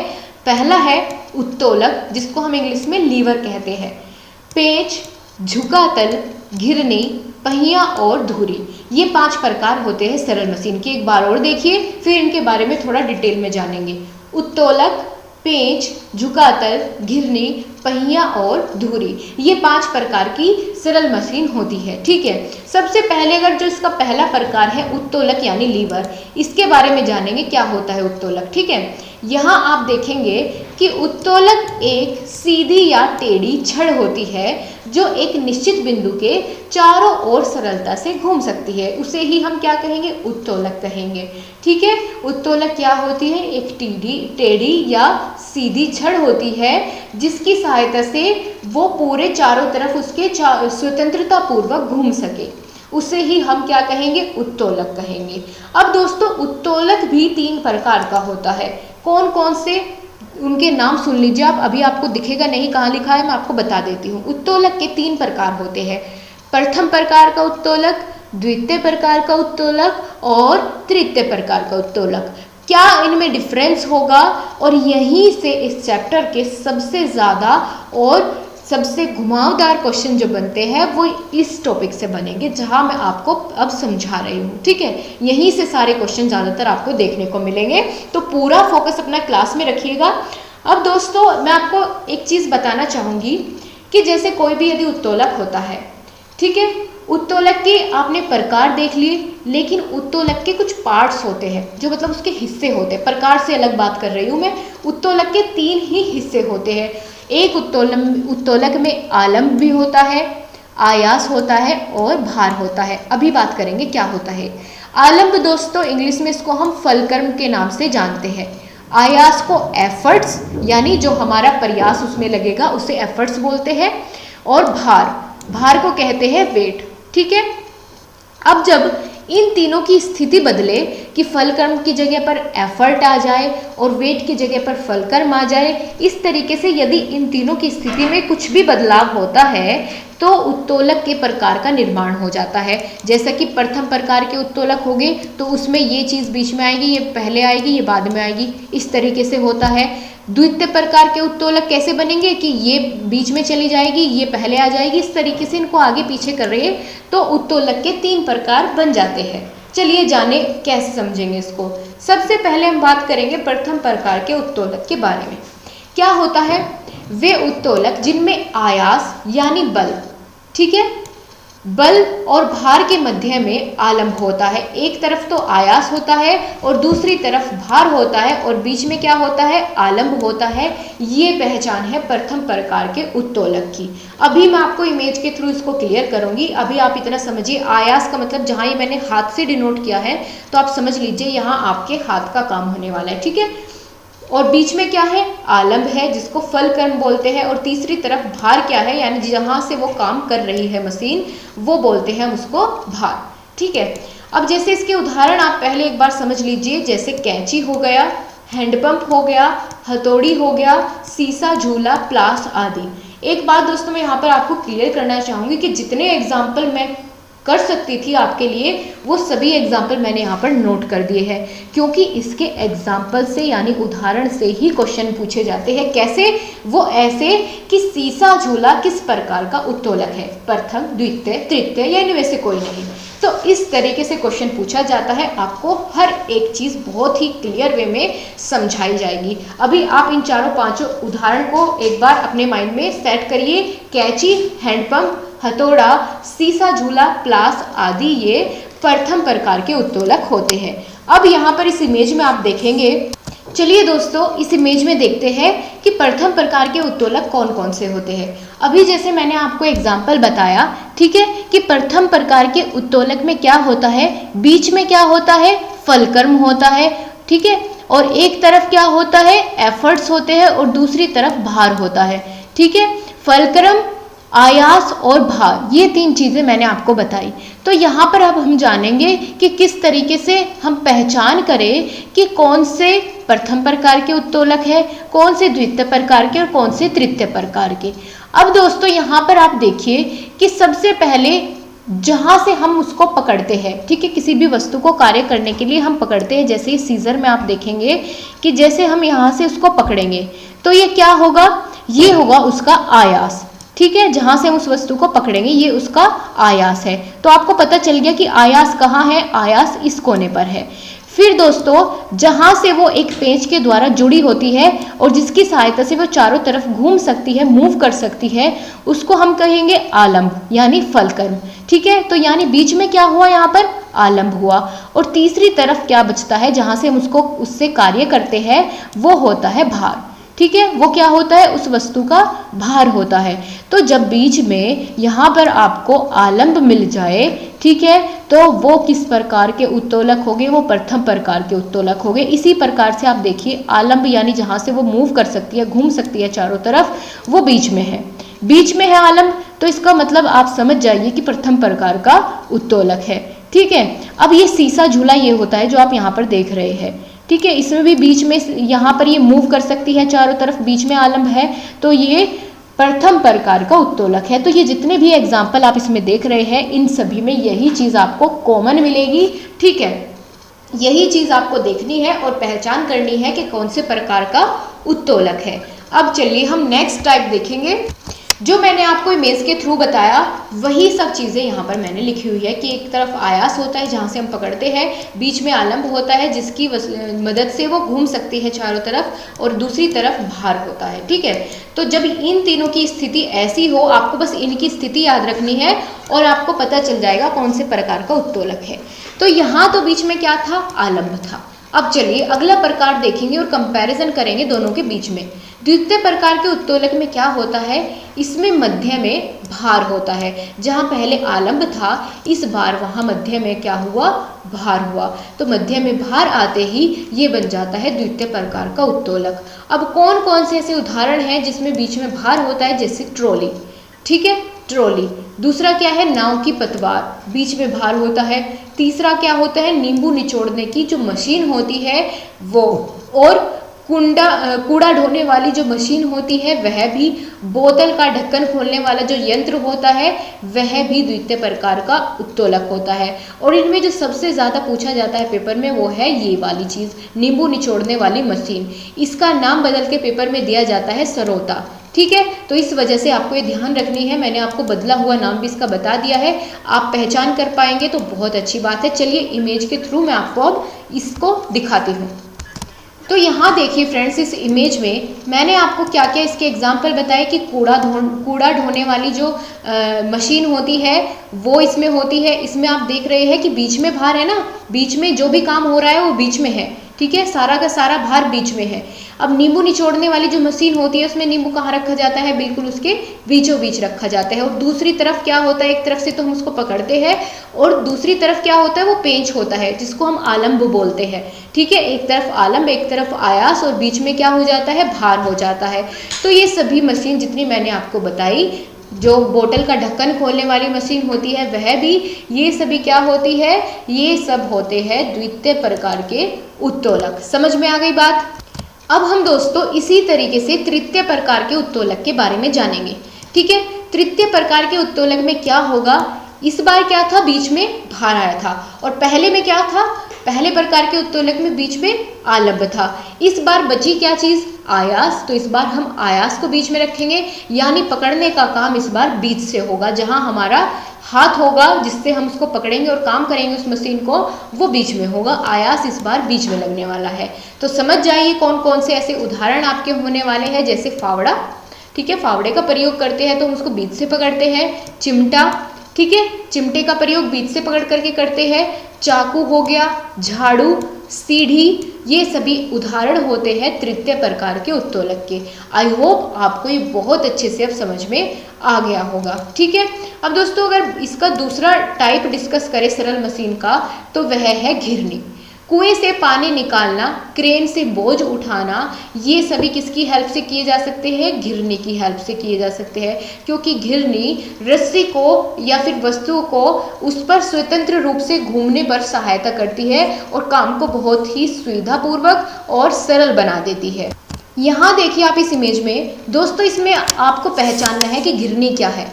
तो जो ये आपको यहाँ पर ये दिख रही है ये मशीन, ठीक है, ये वाली सरल मशीन जो है इसे हम घिरनी कहते हैं। ठीक है, तो एक तरफ से जब इसको रस्सी के थ्रू हम किसी भी भारी सामान को उठा सकते हैं, ठीक है, कुएं से पानी निकालने के काम में इसको लिया जा सकता है, तो इसको हम कहते हैं घिरनी। अगले टाइप पर हम बढ़ेंगे अब। फ्रेंड्स एक बार और आप घिरनी को बहुत अच्छे से यहाँ पर समझिए।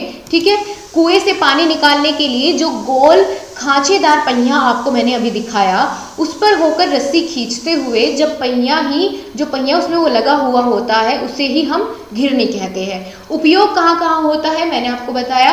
कुएं से पानी निकालने के लिए, बोरिंग करने के लिए प्रयुक्त होता है। घिरनी का उपयोग बल की दिशा में करते हैं और घिरनी भार को उठाने के लिए आवश्यक बल को कम कर देती है। जो पांचवा टाइप होता है जो बचता है, पहिया और धुरी, वो क्या होता है? यह दोस्तों एक ऐसी सरल मशीन होती है जिससे भारी वस्तुओं को एक स्थान से अन्य स्थान पर ले जा सकते हैं। ठीक है, अनंत तक ले जा सकते हैं पहिया और धुरी की सहायता से। उपयोग कहाँ होगा?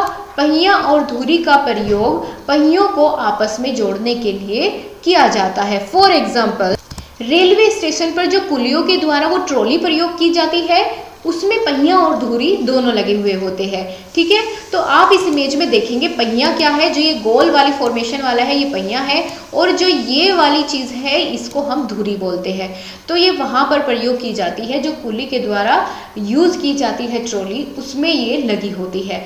अब लास्ट वन टाइप जो बचता है हमारा सरल मशीन का, वह है पेंच। चलिए उसके बारे में जाने।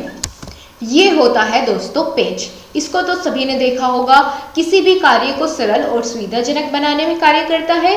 किसी मोटर वाहन के पहिए को निकालने और उसको दोबारा से लगाने, धुरादंड को उठाने में स्क्रू जैक या दरवाजा या खिड़की में स्क्रू ड्राइवर की सहायता से इस पेंच को लगाया जा सकता है। तो ये होता है पेंच। अब हमने सरल मशीन के 5 प्रकार थे, पांचों के बारे में बहुत ही विस्तार से बात कर ली है। ठीक है, और एग्जाम्पल्स भी उसके सभी हमने देख लिए हैं। अब दोस्तों हम एक बहुत महत्वपूर्ण टॉपिक इसके अंदर डिस्कस करेंगे और ये चैप्टर यहीं पर क्लोज करेंगे। फ्रेंड्स, यहाँ से जो एक टॉपिक बचता है छोटा सा, यहाँ से क्वेश्चन इस तरीके से पूछ लिया जाता है कि मशीन की देखरेख और रखरखाव करने के लिए किन बातों पर ध्यान देना चाहिए या किन बातों को अपनाना चाहिए मशीनों की देखरेख या रखरखाव करने के लिए। तो चलिए कुछ पॉइंट्स देखते हैं जिनको अपना करके हम मशीनों की देखरेख और रखरखाव कर सकते हैं। जैसे दोस्तों, हम मशीनों में समय समय पर ग्रीस या स्नेहक तेल लगाकर उसको ढककर रखना। ठीक है, यदि हम ग्रीस और स्नेहक तेल का प्रयोग करते हैं तो उसको उस समय पर ढककर रखना चाहिए ताकि उसमें धूल मिट्टी उस पर ना चिपके। और समय समय पर मशीनों की जांच भी करती रहनी चाहिए कि क्या सब कुछ जो उसकी मशीनों के पार्ट्स है वो सभी ठीक है या नहीं। यदि छोटी भी खराबी होती है तो उसे तभी के तभी उसको सही करा लेना चाहिए, उससे पहले कि उसमें बड़ी खराबी आए। और समय समय पर प्रशिक्षण करते रहना चाहिए। तो यदि हम ये कुछ पॉइंट्स अपनाते हैं तो हम क्या कर सकते हैं, इनकी हेल्प से मशीनों की देखरेख और रखरखाव कर सकते हैं। यहाँ पर हमारा ये चैप्टर हो जाता है पूर्ण, और अगले चैप्टर पर हम मूव करेंगे जिसका नाम है जीवों की संरचना। ठीक है, बहुत अच्छे से हर एक चीज को क्लियर करेंगे। चलिए आगे बढ़ते हैं उसी स्पीड के साथ। कोशिका, सबसे पहला जो बिंदु इसके अंतर्गत आता है कोशिका। जब भी हम जीवों की बात करें, उनकी संरचना की बात करें, तो सबसे पहली बात हम कोशिका के बारे में करेंगे। क्यों? क्योंकि कोशिका सबसे छोटी इकाई होती है किसी भी जीवित शरीर की। ठीक है, चलिए जाने इसके बारे में। जिस तरह एक भवन को बनाने के लिए छोटी छोटी ईंटों का प्रयोग किया जाता है और उससे क्या होता है, भवन बनकर तैयार हो जाता है, उसी प्रकार शरीर में बहुत ही छोटी छोटी इकाइयां होती है जिनको हम कोशिका कहते हैं। एक बार और देखिए, जिस तरह एक भवन छोटी छोटी इकाइयों अर्थात ईंटों से बना होता है, ठीक उसी प्रकार हमारा शरीर भी अनेक छोटी छोटी इकाइयों से निर्मित होता है और इन इकाइयों को हम क्या कहते हैं, कोशिका कहते हैं। ठीक है, यही आप लिखेंगे अगर आपसे पूछा जाए कोशिका क्या होती है। कोशिका के प्रकार यहाँ नहीं, हम आगे समझेंगे, वहाँ पर पूरे विस्तार के साथ मैंने लिखा हुआ है आपके लिए। ओके, यहाँ पर दोस्तों हम देखेंगे एक और चीज़ कि सेल्स का स्ट्रक्चर कैसा होता है। कोशिका का प्रारूप अगर पूछ लिया जाए आपसे कि कोशिका के अंदर कौन कौन से अंग होते हैं, किस अंग का कोशिका के क्या कार्य होता है, तो वही हम देखेंगे सेल्स का स्ट्रक्चर और उसका फंक्शन क्या क्या करता है, उसके पार्ट्स वो हम यहाँ पर देखने वाले हैं, बहुत ही महत्वपूर्ण है। सबसे पहला कोशिका भित्ति यानी सेल वॉल। ये क्या होता है, कोशिका का सबसे बाहरी जो दीवार होती है उसकी बाहरी प्रारूप होता है, वह होता है कोशिका भित्ति। कोशिका को निश्चित रूप प्रदान करना और कोशिका की सुरक्षा और उसको सहारा प्रदान करना कोशिका भित्ति यानी सेल वॉल का वर्क होता है। ठीक है, जैसे घर में यदि आप दीवार बनाते हैं, किस लिए बनाते हैं, ताकि घर में कोई भी ऐसे ही आके ना घुस जाए। ठीक है, घर की सुरक्षा के लिए बनाते हैं। इसी प्रकार कोशिका की सुरक्षा के लिए कोशिका भित्ति होती है। समझ में आई बात? हम सब करते रहिए सभी लोग। देन नेक्स्ट पार्ट इसका होता है प्लाज्मा मेम्ब्रेन। ये क्या होता है, एक कोशिका में दूसरी कोशिका के पदार्थ के अभिगमन पर नियंत्रण करता है। ठीक है, यानी एक कोशिका दूसरी कोशिका के अंदर उसके पदार्थ ना जाए, उस चीज को या उस प्रक्रिया को नियंत्रित करता है प्लाज्मा मेम्ब्रेन। थर्ड टाइप इसका है माइटोकॉन्ड्रिया। माइटोकॉन्ड्रिया कोशिका के अंदर जो होता है, इसमें क्या होता है, कोशिका श्वसन के सक्रिय स्थल एवं ऊर्जा का नियंत्रण करने का काम माइटोकॉन्ड्रिया का होता है। इसे ही हम पावर हाउस के नाम से जानते हैं। ठीक है, पावर हाउस के नाम से किसे जानते हैं? माइटोकॉन्ड्रिया को जानते हैं, पूछा जाता है पेपर में, इसलिए मैंने यहाँ पर नोट किया है। सभी को मैंने बहुत ही कम शब्दों में और एकदम सटीक शब्दों में एक्सप्लेन करने की कोशिश की है दोस्तों, तो बहुत ध्यान से समझिएगा। राइबोसोम्स क्या होते हैं? राइबोसोम्स दोस्तों प्रोटीन संश्लेषण के सक्रिय स्थल होते हैं। प्रोटीन कहाँ मिलता है किसी भी कोशिका में? राइबोसोम्स के अंदर मिलता है। और लाइसोसोम क्या होता है? लाइसोसोम को हम आत्महत्या की थैली के नाम से जानते हैं, बहुत महत्वपूर्ण है, पूछा जाता है। हाइड्रोलिटिक एंजाइम के भंडार इसके अंतर्गत होते हैं लाइसोसोम के। छठा पार्ट आता है इसका हरित लवक, जिसको हम क्लोरोप्लास्ट के नाम से जानते हैं। हरित लवक ये हरे रंग का पदार्थ होता है, पर्णहरिम जिसको हम बोलते हैं, और प्रकाश संश्लेषण में जब भोजन बनाने की जो प्रक्रिया होती है उसमें ये मदद करता है। मंड संश्लेषण में सहायक होता है और ये एक सक्रिय स्थल होता है। सातवां जो इसका स्ट्रक्चर आता है, कोशिका के अंदर जो इसका हिस्सा आता है वह होता है न्यूक्लियस यानी केंद्रक, बहुत महत्वपूर्ण हिस्सा होता है। कोशिका की जो उपापचयी कार्य होते हैं उनको नियंत्रित करना और कोशिका विभाजन में सहायता करता है कौन? न्यूक्लियस। ठीक है, नई कोशिका को बनने में मदद करता है न्यूक्लियस। अब जो आठवां टाइप हम बात करेंगे वह है गुणसूत्र यानी क्रोमोसोम्स। जीन वाहक एवं कोशिकीय कार्यों का नियंत्रण करने में कौन यूज होता है? गुणसूत्र यूज होते हैं कोशिका के अंदर। अब केंद्रिका की बात करें, ठीक है, केंद्रिका क्या होती है? तो केंद्रिका प्रोटीन संश्लेषण एवं आरएनए संश्लेषण में सहायक होती है। आरएनए क्या होता है आगे जानेंगे, ठीक है, अभी आप इसकी फुल फॉर्म समझ लीजिए, राइबो न्यूक्लिक एसिड होता है और फुल फॉर्म पेपर में पूछी जाती है। तो ध्यान रखना इस तरह की छोटी छोटी टर्म्स को। यहाँ पर मैंने दोस्तों आपके लिए नोट करके कुछ महत्वपूर्ण चीज़ें लिखी है, जैसे कोशिका की खोज किसने की? रॉबर्ट हुक ने की। कब की? 1665 में। ठीक है, पूछा जाता है पेपर में बहुत ही महत्वपूर्ण क्वेश्चन है। कोशिका की खोज रॉबर्ट हुक ने की, 1665 में की। सबसे बड़ी कोशिका किसके अंदर होती है? तो जो शुतुरमुर्ग का अंडा होता है ऑस्ट्रिच का, उसमें सबसे बड़ी कोशिका पाई जाती है।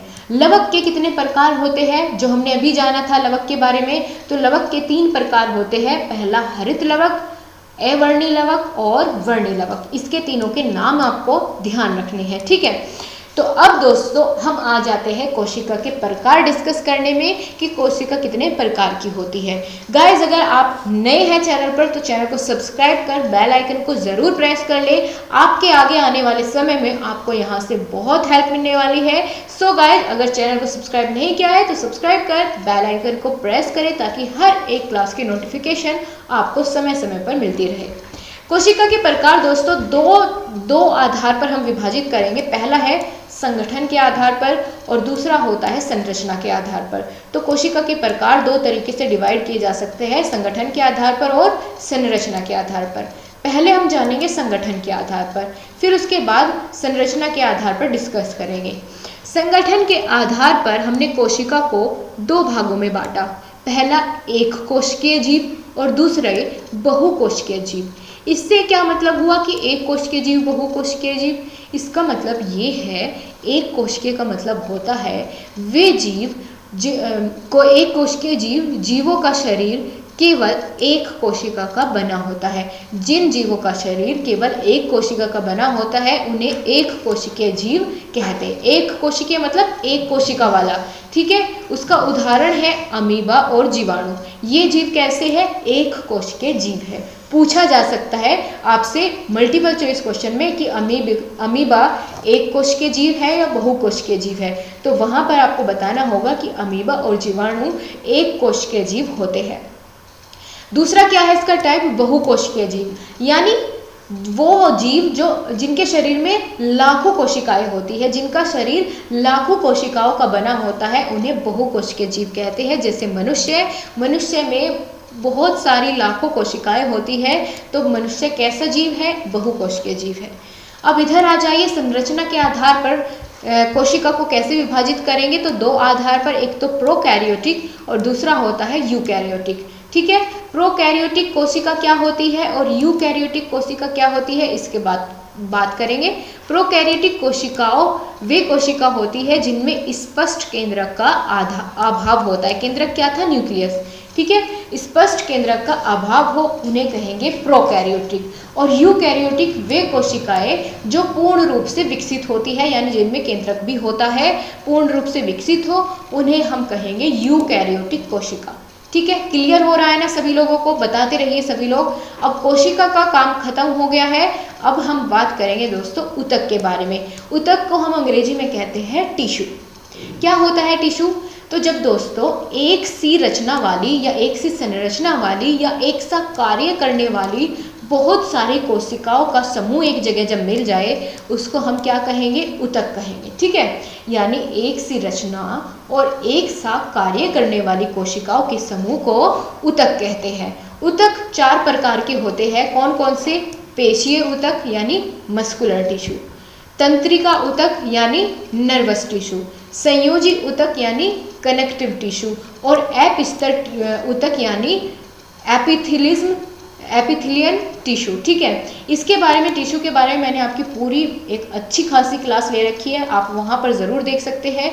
अब यहाँ पर दोस्तों एक टॉपिक जो बाकी था, जंतु और पादप कोशिका के बीच में डिफरेंस आपसे कभी कभी पूछ लिया जाता है, तो लगे हाथ हम ये भी समझ लेते हैं, जब हम इसकी बात कर ही रहे हैं, पादप और जंतु कोशिका में क्या अंतर होता है। पहला अंतर क्या है, मोटी एवं कड़ी कोशिका भित्ति होती है पादप कोशिका में। ठीक है, और जंतु कोशिका की अगर बात करें तो ये बहुत ही मुलायम और अनियमित आकार वाली कोशिका भित्ति होती है। ठीक है, जंतु कोशिका में कोशिका भित्ति यहाँ पर उपस्थित होती है और यहाँ पर होती है अनुपस्थित। इसमें कोशिका भित्ति नहीं होती है, इसका अनियमित आकार होता है कोशिका का, कोशिका भित्ति इसमें अनुपस्थित रहती है, जबकि पादप में कोशिका भित्ति उपस्थित होती है। पादप में लवक उपस्थित होता है, यहाँ पर लवक भी उपस्थित नहीं होता है। इधर अगर बात करें पादप कोशिका में, तो सेंट्रोसोम व सेंट्रियोल अनुपस्थित होता है। यहाँ पर ध्यान रखना है, अनुपस्थित होता है, लेकिन ये दोनों चीज़ें सेंट्रोसोम और सेंट्रियोल जंतु कोशिका में उपस्थित होते हैं। तो इसको एक बार और ध्यान से देखिएगा, आपको पूरा क्लियर हो जाएगा पादप और जंतु कोशिका में अंतर। बहुत ही आसान है, सबसे छोटे छोटे और सबसे मुख्य पॉइंट मैंने इन दोनों के डिफरेंस के यहाँ पर लिखे हुए। अब अगले चैप्टर पर दोस्तों हम बढ़ेंगे। यहाँ पर आ जाती है जीवन की क्रियाएं। ठीक है, जीवन की क्रियाएं कौन कौन सी होती है? तो जीवन की क्रियाओं को जानने से पहले आपको जानना जरूरी होता है कि जिसमें वो क्रियाएं होती है, यानी अंग, शरीर। ठीक है, क्या होता है अंग? शरीर का कोई भी विशेष कार्य करने वाले ऊतकों के समूह को अंग कहते हैं। यानी जब ऊतक का समूह मिल जाता है, सबसे पहले तो जब बहुत सारी सेल्स मिली, उनके समूह को हमने क्या कहा, ऊतक कह दिया। और जब खूब सारे ऊतक एक साथ मिले तो उस समूह को हमने क्या कहा, अंग कहा, बॉडी का पार्ट कहा। जैसे आँख, नाक, हाथ, मुंह आदि, ये सभी क्या है, अंग है शरीर के। बिल्कुल सही बात है। अब शरीर को कार्य करने के लिए किसकी ज़रूरत पड़ती है? पोषण की ज़रूरत पड़ती है, यानी न्यूट्रिशन की ज़रूरत पड़ती है। तो शुरुआत करेंगे न्यूट्रिशन से और आगे आगे सभी क्रियाओं को भी जानेंगे। ठीक है, छोड़ेंगे कुछ भी नहीं, तो सभी कुछ कवर करना है मैराथन क्लास में। सभी लोग मुझे भी मोटिवेट करते रहिए और खुद भी मोटिवेट रहे। चलिए जानेंगे पोषण को सबसे पहले कि पोषण होता क्या है। दोस्तों, वृद्धन यानी वृद्धि के लिए, पालन की क्रिया के लिए और पोषने की, पालन पोषण की जो क्रिया होती है, उस क्रिया को करने हेतु क्या होती है, ऊर्जा की आवश्यकता पड़ती है। और वो ऊर्जा हमें किससे मिलती है? भोजन से मिलती है। ठीक है, अगर आप भोजन नहीं करेंगे तो क्या आपके शरीर को एनर्जी मिलेगी कोई भी वर्क करने की? बिल्कुल नहीं मिलेगी। तो भोजन की आवश्यकता पड़ती है पोषण के लिए। यही भोजन लेने या ग्रहण करने की क्रिया पोषण कहलाती है। बिल्कुल सही बात।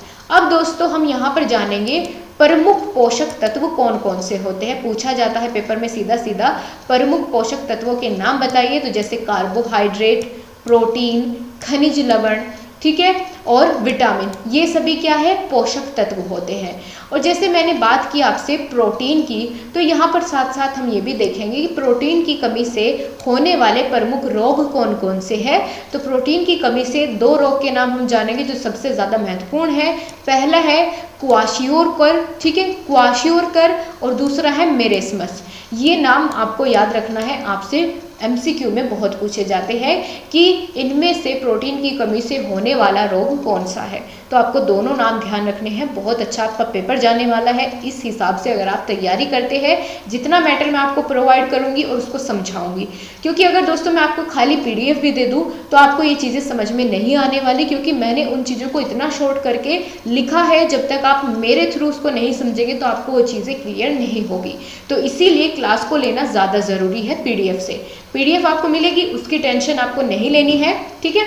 यहाँ दोस्तों देखिए, इधर प्रोटीन के साधन क्या क्या होते हैं। जब हम प्रोटीन की बात कर ही रहे हैं तो साथ साथ निपटा के चले इसको। प्रोटीन के साधन होते हैं जैसे मसूर, मटर, गेहूं, दूध, पनीर, मांस, सोयाबीन, ये सभी प्रोटीन के साधन हैं। लेकिन इनमें जो सबसे श्रेष्ठ साधन है वनस्पति प्रोटीन का, वह है सोयाबीन। क्लियर हो गया। अब जानते हैं, जब हम पोषक तत्वों की बात कर रहे हैं तो साथ में ये भी जाने कि पोषण के प्रकार क्या है। हर एक चीज़ को उसके साथ साथ एक्सप्लेन करते हुए चलेंगे, ज़्यादा लंबा नहीं खींचेंगे, साथ साथ उससे रिलेटेड जितनी चीज़ें हैं वहीं पर ख़त्म करेंगे।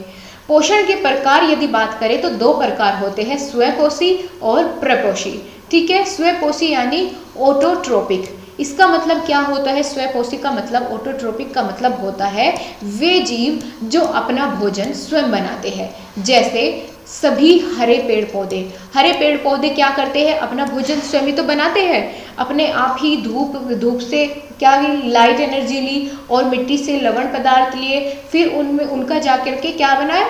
भोजन बनाया, ठीक है। अपना भरण पोषण खुद से किया, उन्हें ही हम स्वपोषण कहते हैं।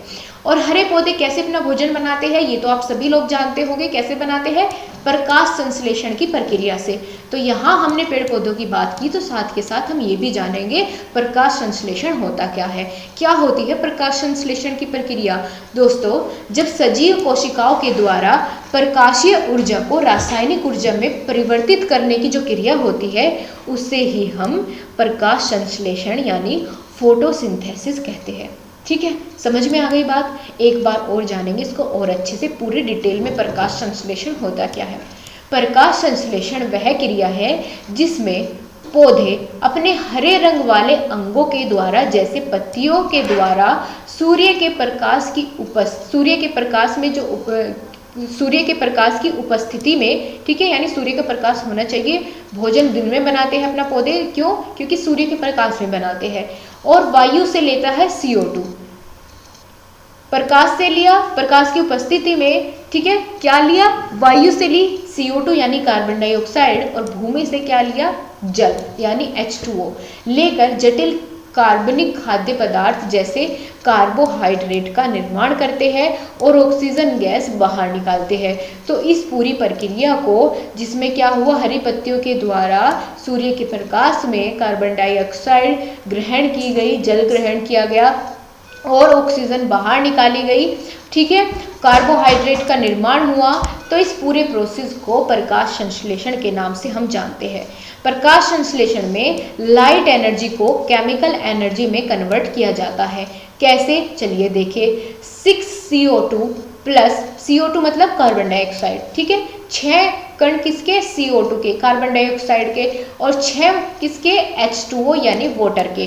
किसकी उपस्थिति में? प्रकाश और क्लोरोफिल की। अभी मैंने आपको ऊपर जो लिखा है ना, उसको फॉर्मूले में कन्वर्ट किया है हमने। प्रकाश संश्लेषण का ये फॉर्मूला होता है जो पेपर में पूछा जाता है बहुत अच्छे से 2 नंबर वाले प्रश्नों में। तो प्रकाश और क्लोरोफिल की उपस्थिति में क्या होता है कि अपना भोजन बनाते हैं, और आखिरी में जो अंतिम प्रोडक्ट हमें मिलता है वह होता है ग्लूकोज, जिसका फॉर्मूला होता है C6H12O6, ठीक है, C6H12O6 और प्लस CO2। जैसे कि मैंने आपको यहाँ पर बताया था कि कार्बोहाइड्रेट और ऑक्सीजन का निर्माण करता है, तो वही आपको यहाँ पर बाद में मिल गया है, वही प्रोडक्ट, ठीक है। एक बार और देखिए पूरा फॉर्मूला क्या है। 6CO2 प्लस 6H2O, किसकी उपस्थिति में? प्रकाश और क्लोरोफिल की। C6H12O6 प्लस 6O2 का निर्माण हो जाता है। यहाँ हम बात कर रहे थे स्वपोषी के बारे में, ठीक है, ऑटोट्रोपिक की। अब दूसरा टाइप जो आता है वह क्या था? प्रपोषण।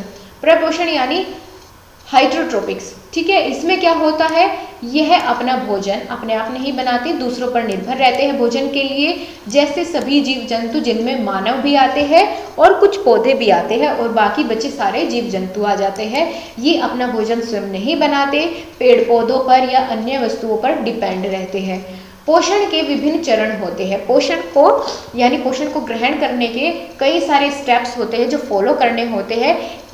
चलिए जाने कौन कौन से, ठीक है। 5 होते हैं इसके चरण। पहला है भोजन का अंतर्ग्रहण, इसका मतलब इंजेशन। इंजेशन का मतलब दोस्तों होता है भोजन के अंतर्ग्रहण से आप क्या समझते हैं कि भोजन को मुख तक लाकर दांतों से चबाकर उसको निगल लेना क्या कहलाता है, पहला स्टेप होता है। कि जब आप दोस्तों पोषण ग्रहण करने की जो प्रक्रिया होती है, ठीक है, कैसे करेंगे पोषण ग्रहण, आपको उसके लिए खाने की जरूरत पड़ेगी। खाना लेंगे और उसको मुंह के अंदर डालकर उसको चबाएंगे और निगल जाएंगे। ये जो प्रोसेस आपने किया इसको हम बोलेंगे भोजन का अंतर्ग्रहण यानी इंजेशन। उसके बाद भोजन कहाँ गया, आपके पेट में चला गया।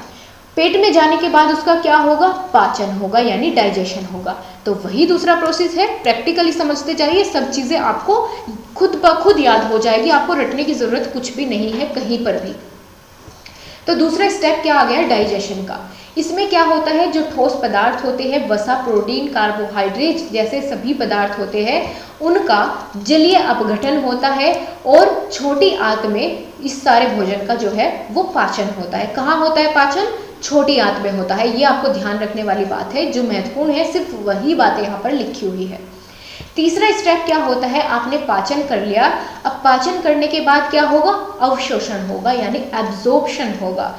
जितने भी पोषक पदार्थ उसमें से निकले भोजन में से सभी जो आपके अंग है, ठीक है, वो सभी क्या करेंगे, उस पोषक पदार्थ को सोख लेंगे। चौथा स्टेप क्या होगा, चरण क्या होगा, उसको सोखने के बाद स्वांगीकरण की प्रक्रिया होगी, जिसको हम एसिमिलेशन के नाम से जानते हैं। कि हर कोशिका उन पोषक तत्व को ग्रहण करके उनका आत्मीकरण करेंगी, मतलब उनको अपने अंदर समा लेगी, ठीक है। फिर 5वां स्टेप क्या होता है कि पोषक तत्व जितने थे वो तो ग्रहण कर लिए, लेकिन फिर कुछ ऐसा भी तो चीज़ बचती है कि जो काम की नहीं होगी शरीर के, ठीक है, उसे हम कहेंगे बहिर्क्षेपण यानी एक्सक्रीशन। इसमें क्या होगा कि जो वे अपशिष्ट पदार्थ बचे जो हमारे शरीर के लिए आवश्यक नहीं है, ठीक है, उसको फिर क्या करेंगे, वह बड़ी आंत में जाके इकट्ठे हो जाते हैं और फिर उसके बाद जो है मल पदार्थ के रूप में बाहर निकल जाते हैं शरीर से, ठीक है। उसको हम एक्सक्रीशन की क्रिया कहते हैं। तो ये 5 स्टेप्स, ये 5 चरण होते हैं पोषण के, याद रहेंगे, आपको पूछा जाता है पेपर में। अब यहाँ पर दोस्तों एक और मुख्य पॉइंट हम डिस्कस करने वाले हैं, वाष्पोत्सर्जन। ये क्या होता है, पूछ लिया जाता है 1 नंबर में कभी कभी। तो पौधों द्वारा अनावश्यक जल को वाष्प के रूप में शरीर से बाहर निकालने की जो क्रिया होती है उसे ही वाष्पोत्सर्जन कहेंगे। और वाष्पोत्सर्जन दर का मापक यंत्र होता है पोटोमीटर या ट्रांसपायरोमीटर, ठीक है। इन मापक यंत्रों के द्वारा क्या किया जाता है, जल को वाष्प बनाकर बाहर निकालने की जो प्रक्रिया होती है उसको मापा जाता है कि कितना वाष्पीकरण हुआ। ऑलराइट गाइस, अब हम दोस्तों हमने पहला पॉइंट हमने जान लिया था।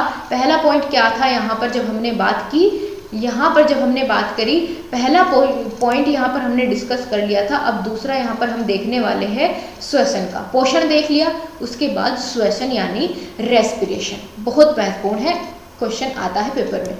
श्वसन का अर्थ सबसे पहले समझेंगे। श्वसन का अर्थ होता है सांस लेना और छोड़ना। इसी क्रिया के अंतर्गत गैसों का क्या होता है, आदान प्रदान होता है। कि जैसे हम मनुष्य क्या करते हैं, ऑक्सीजन गैस को इनहेल करते हैं, उसको क्या करते हैं, लेते हैं, ठीक है, और एक्सहेल करते हैं कार्बन डाइऑक्साइड को। तो जब हमने ऑक्सीजन ग्रहण की और कार्बन डाइऑक्साइड को बाहर वातावरण में छोड़ा तो इस प्रक्रिया को क्या कहेंगे, सांस लेना, श्वसन, यही तो होती है, ठीक है। अब श्वसन तंत्र से संबंधित कुछ अंग के नाम आपको याद रखने हैं, जो आपके पेपर में यहाँ से कई बार क्वेश्चन बन जाता है कि श्वसन तंत्र संबंधी अंगों के नाम बताइए कौन कौन से होते हैं।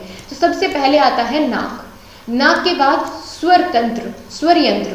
देन श्वास नलिका जिसको हम विंड पाइप के नाम से जानते हैं, और फिर फेफड़े। ये सभी कैसे अंग है? ये श्वसन तंत्र संबंधी अंग होते हैं। दोस्तों श्वसन के भी दो प्रकार होते हैं, अवायवीय श्वसन और वायवीय श्वसन, यानी एरोबिक और एनारोबिक।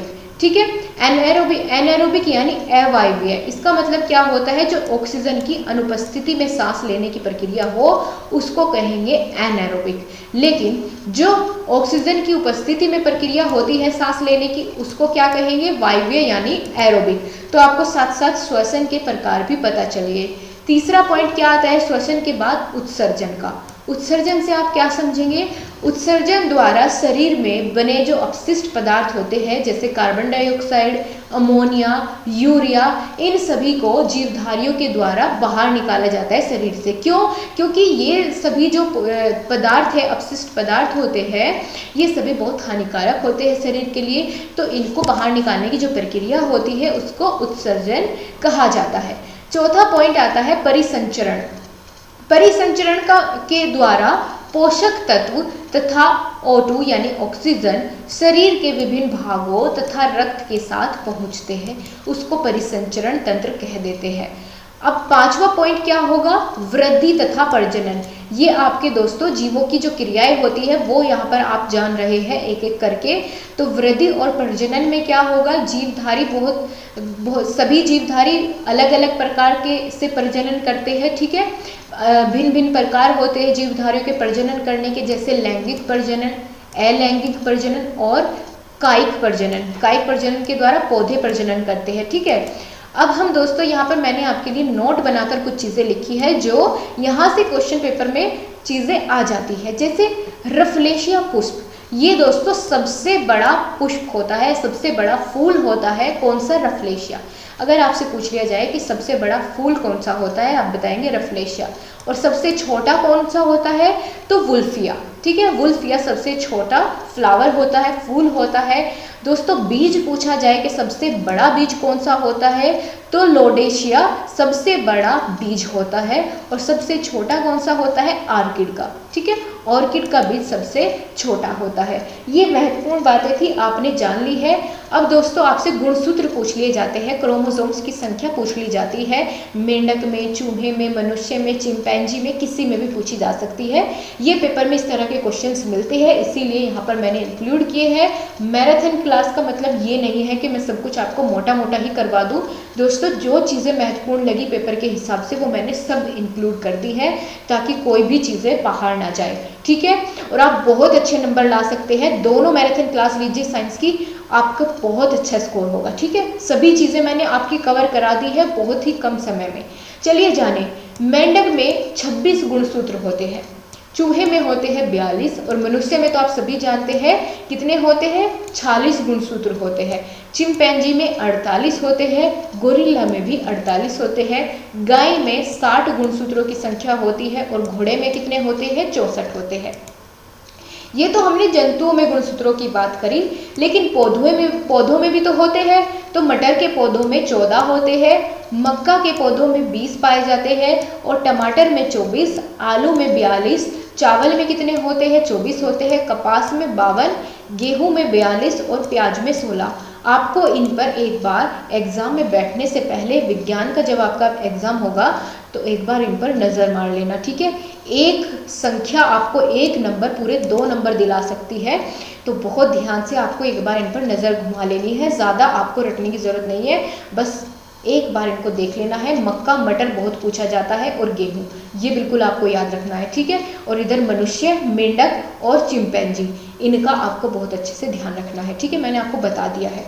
अब दोस्तों यहाँ पर डीएनए और आरएनए में डिफरेंस पूछ लिया जाता है कभी कभी, और इनकी फुल फॉर्म भी बहुत इंपॉर्टेंट है। डीएनए की फुल फॉर्म क्या होती है?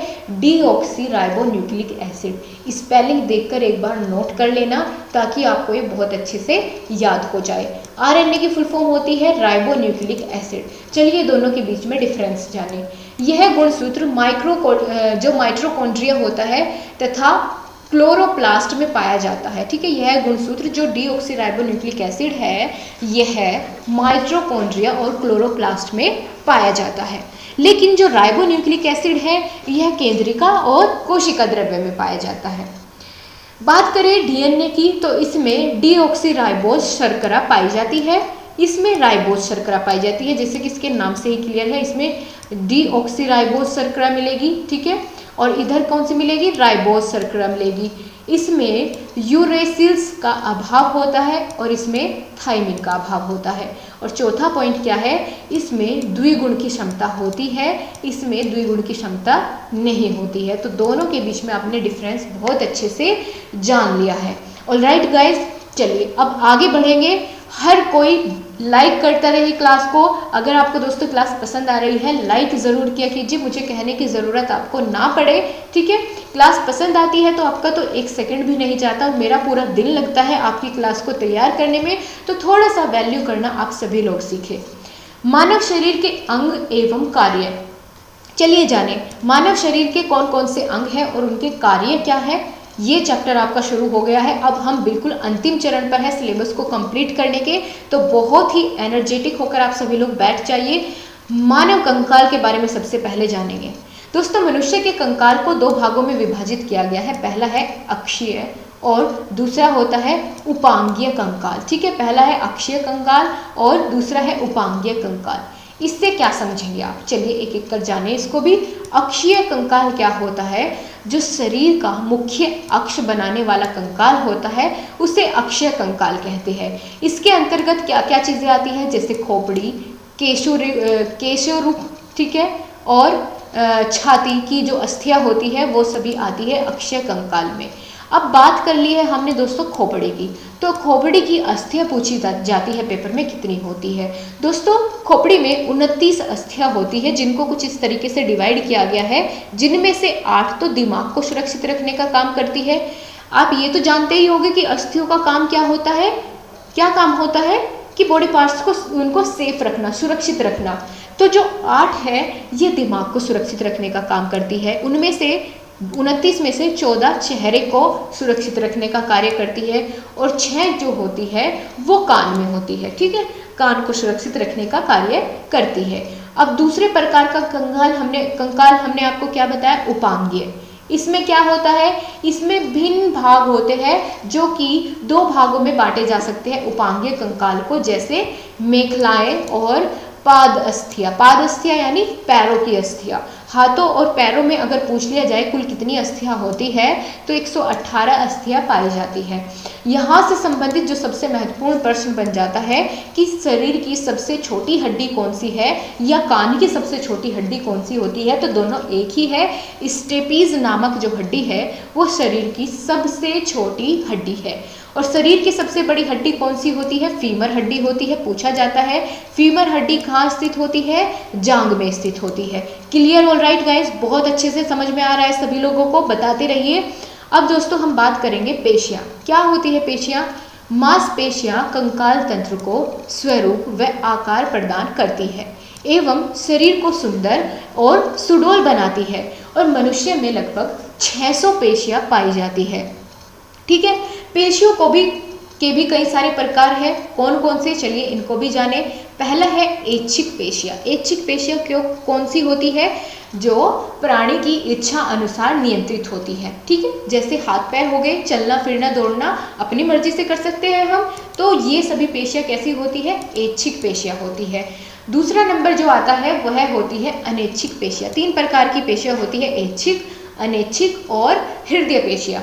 तो अनैच्छिक पेशियाँ कौन सी होती है, इन पेशियों में गति स्वतः होती है, आप उनको कंट्रोल नहीं कर सकते हैं। जैसे आहार नाल में भोजन का खिसकना, वो अपने आप होता जाता है। आंखों की पुतलियों का फैलना या सिकुड़ना, वो आपके कंट्रोल में नहीं होता है, वो अपने आप होता है, स्वतः गति होती है इनमें, ये होती है अनैच्छिक पेशियाँ।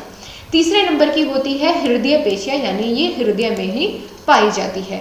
अब दोस्तों यहाँ पर जो महत्वपूर्ण आपका एक क्वेश्चन यहाँ से बन जाता है, दांतों के कितने प्रकार होते हैं, ठीक है, ये बहुत पूछा जाता है दांतों के प्रकार। तो इनमें से पहला होता है कृंतक। कृंतक या इनको कृंतक दांत के नाम से जानते हैं, इंग्लिश में इनको कहते हैं इंसेसर, ठीक है। ये दांत कैसे होते हैं, धारदार होते हैं। इनकी संख्या 4 होती है और भोजन को छोटे छोटे टुकड़ों में बांटने का काम करते हैं। कृंतक दांत जो होते हैं ये भोजन को छोटे छोटे टुकड़ों में बांटने का कार्य करते हैं। दूसरा टाइप क्या होता है, दांतों का दूसरा प्रकार है रदनक। रदनक दांत की संख्या 2-2 होती है और ये लंबे और नुकीले होते हैं। आपके जो सामने वाले दांत है, ठीक है, इनकी बराबर में जो ये नुकीले दांत है थोड़े से लंबे भी है और ये क्या कार्य करते हैं, ये भोजन को फाड़ने का कार्य करते हैं और 2-2 होते हैं, ठीक है, 2 ऊपर वाले जबाड़े में और 2 नीचे वाले, ठीक है, 2 ऊपर वाले जौ में और 2 नीचे वाले जौ में। आगे बात करें तीसरा टाइप क्या है, अग्रच्वर्णक यानी प्री मोलर्स। मोलर्स क्या होती है, जाड़ होती है और जाड़ के आगे वाले जो दांत होते हैं उनको कहा जाता है अग्रच्वर्णक। अग्रच्वर्णक दांतों के सिरे नुकीले होते हैं और रदनक की अपेक्षा, अगर हम देखें रदनक की अपेक्षा ये कम नुकीले होते हैं। इनकी संख्या 4-4 होती है।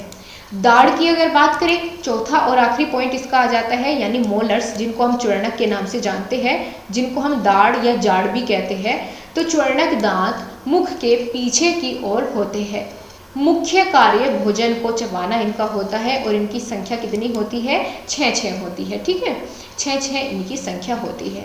अगला चैप्टर आ जाता है दोस्तों संक्रामक रोग। वह रोग जो किसी न किसी रोग जनित कारकों जैसे प्रोटोजोआ, कवक, जीवाणु, वायरस आदि के कारण फैलते हैं, उनको क्या कहा जाता है, संक्रामक रोग कहा जाता है। एक शरीर से अन्य शरीर में फैलने की क्षमता इनके अंतर्गत होती है और मलेरिया, टाइफाइड, चेचक, इन्फ्लुएंजा ये सभी कैसे रोग हैं, ये संक्रामक रोग है, ठीक है। आपसे पूछ लिया जाए कि किसी भी 2 संक्रामक रोग के नाम बताइए तो आप क्या बताएंगे, मलेरिया, टाइफाइड, चेचक, इन्फ्लुएंजा इत्यादि इनमें से कोई भी नाम आप बता सकते हैं अगर आपसे पूछ लिया जाता है।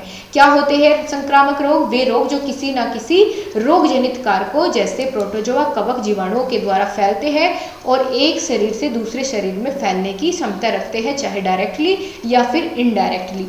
अब दोस्तों कुछ महत्वपूर्ण बीमारियां जो आपके पेपर में पूछी जाती है उनके बारे में बात कर लेते हैं साथ ही साथ, जैसे खसरा।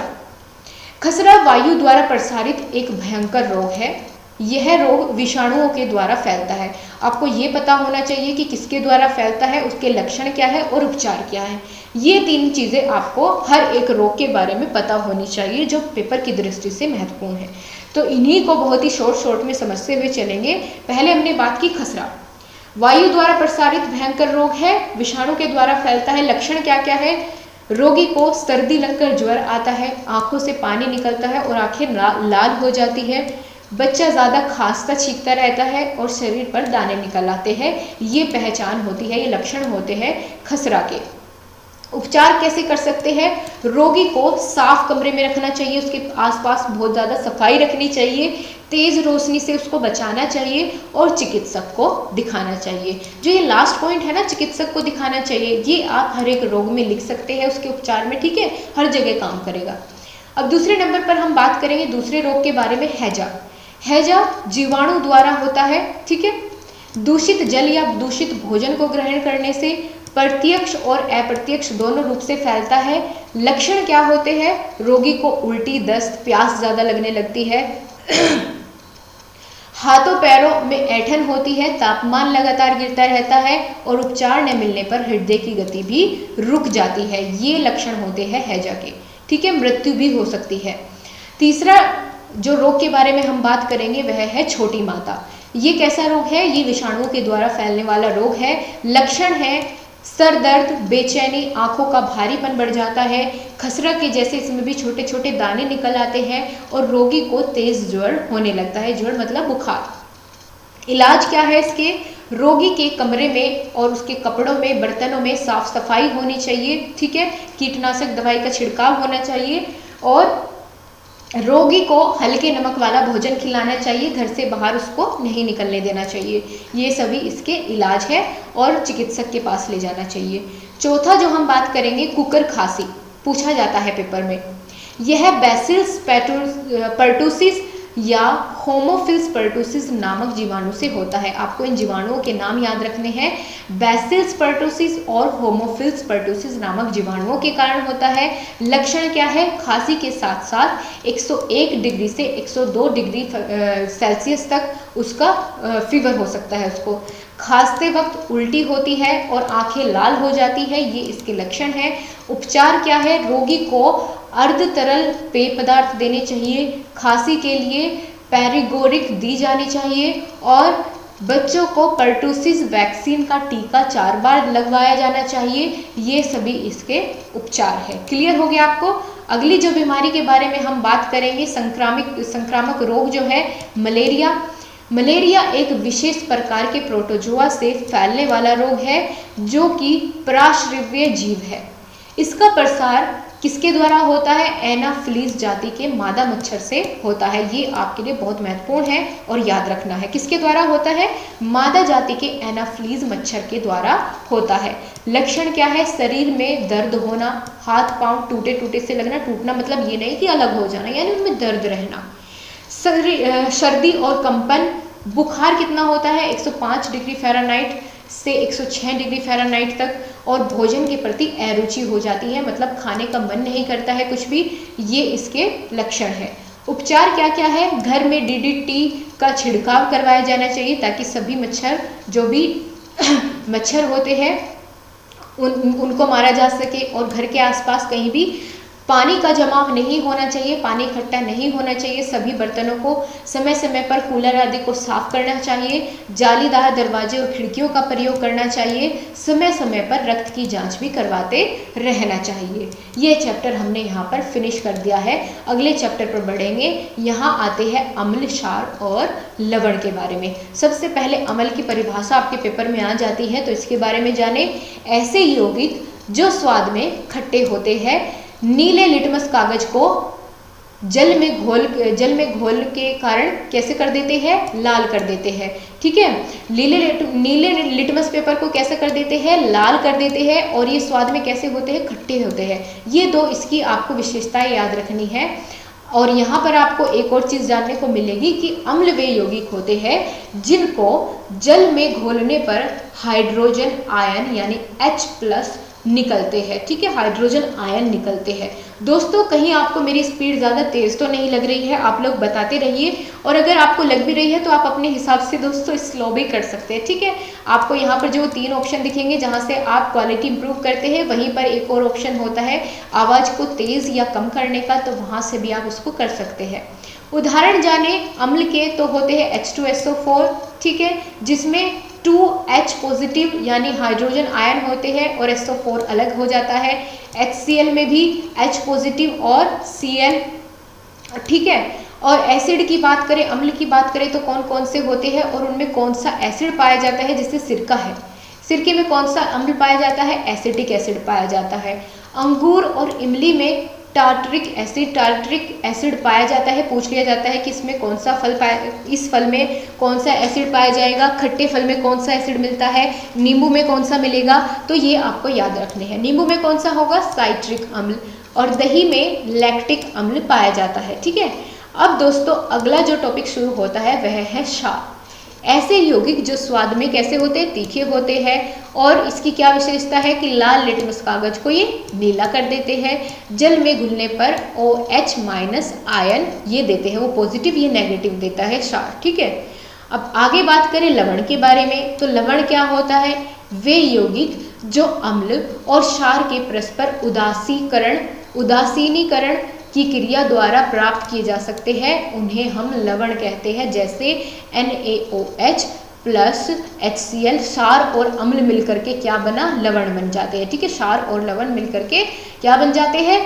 क्षार और अम्ल मिलकर के, एसिड और बेसिस मिलकर के क्या बन जाते हैं? लवण बन जाते हैं। जैसे यहाँ पर NaOH और HCl मिलकर क्या बना?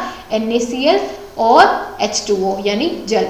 ठीक है, इस प्रकार से इस उदाहरण को भी आप लिख सकते हैं जब आप लवण की परिभाषा दें अपने पेपर में। लवण का वर्गीकरण किस किस आधार पर किया गया है? तो सामान्य लवण होते हैं, अम्लीय लवण होते हैं, क्षारीय, मिश्रित, ठीक है। कई सारे तरह के होते हैं, इनमें जो महत्वपूर्ण है उनके साथ साथ मैंने उनकी परिभाषा भी लिखी हुई है। सामान्य लवण क्या होते हैं? किसी अम्ल की संपूर्ण हाइड्रोजन को के प्रतिस्थापन से प्राप्त जो लवण होते हैं उन्हें हम क्या कहेंगे? सामान्य लवण। अम्लीय लवण किसी अम्ल की हाइड्रोजन के आंशिक रूप से जो प्रतिस्थापन से प्राप्त होते हैं उनको हम अम्लीय लवण कहते हैं। और फिर सारीय लवण होते हैं, मिश्रित लवण होते हैं, संकर लवण होते हैं और युग्म लवण होते हैं।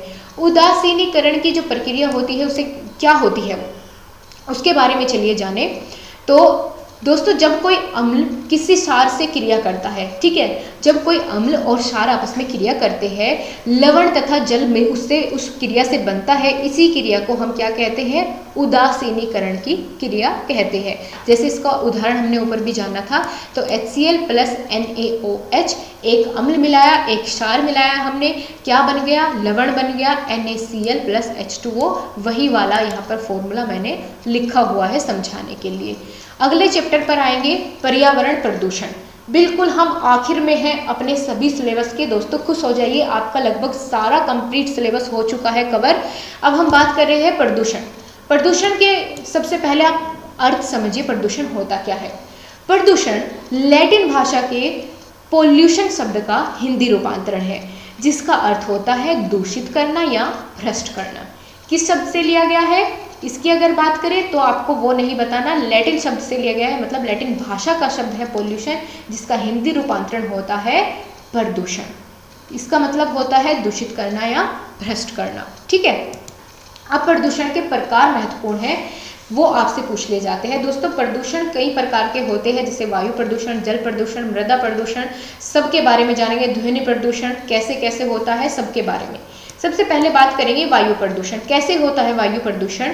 दोस्तों बहुत सारी फैक्ट्री और कारखानों का धुआं निकलना, हवाई जहाज और पानी के जहाज, रेल, मोटर गाड़ियाँ, इन सभी की बढ़ती हुई संख्या और दिन प्रतिदिन जो बढ़ता हुआ धुआं है वायु में, वो मिश्रित होकर सूक्ष्म कणों के साथ वैशिले कार्बन पदार्थों के साथ वायुमंडल में मिल जाता है और वायुमंडल में मिलकर तेजी से वायु प्रदूषण को फैलाता है, ठीक है। उससे सांस लेने में बहुत सारी परेशानियां हो सकती है, श्वसन संबंधी रोग हो सकते हैं, बहुत सारी खतरनाक बीमारियां भी वायु प्रदूषण के कारण होती है।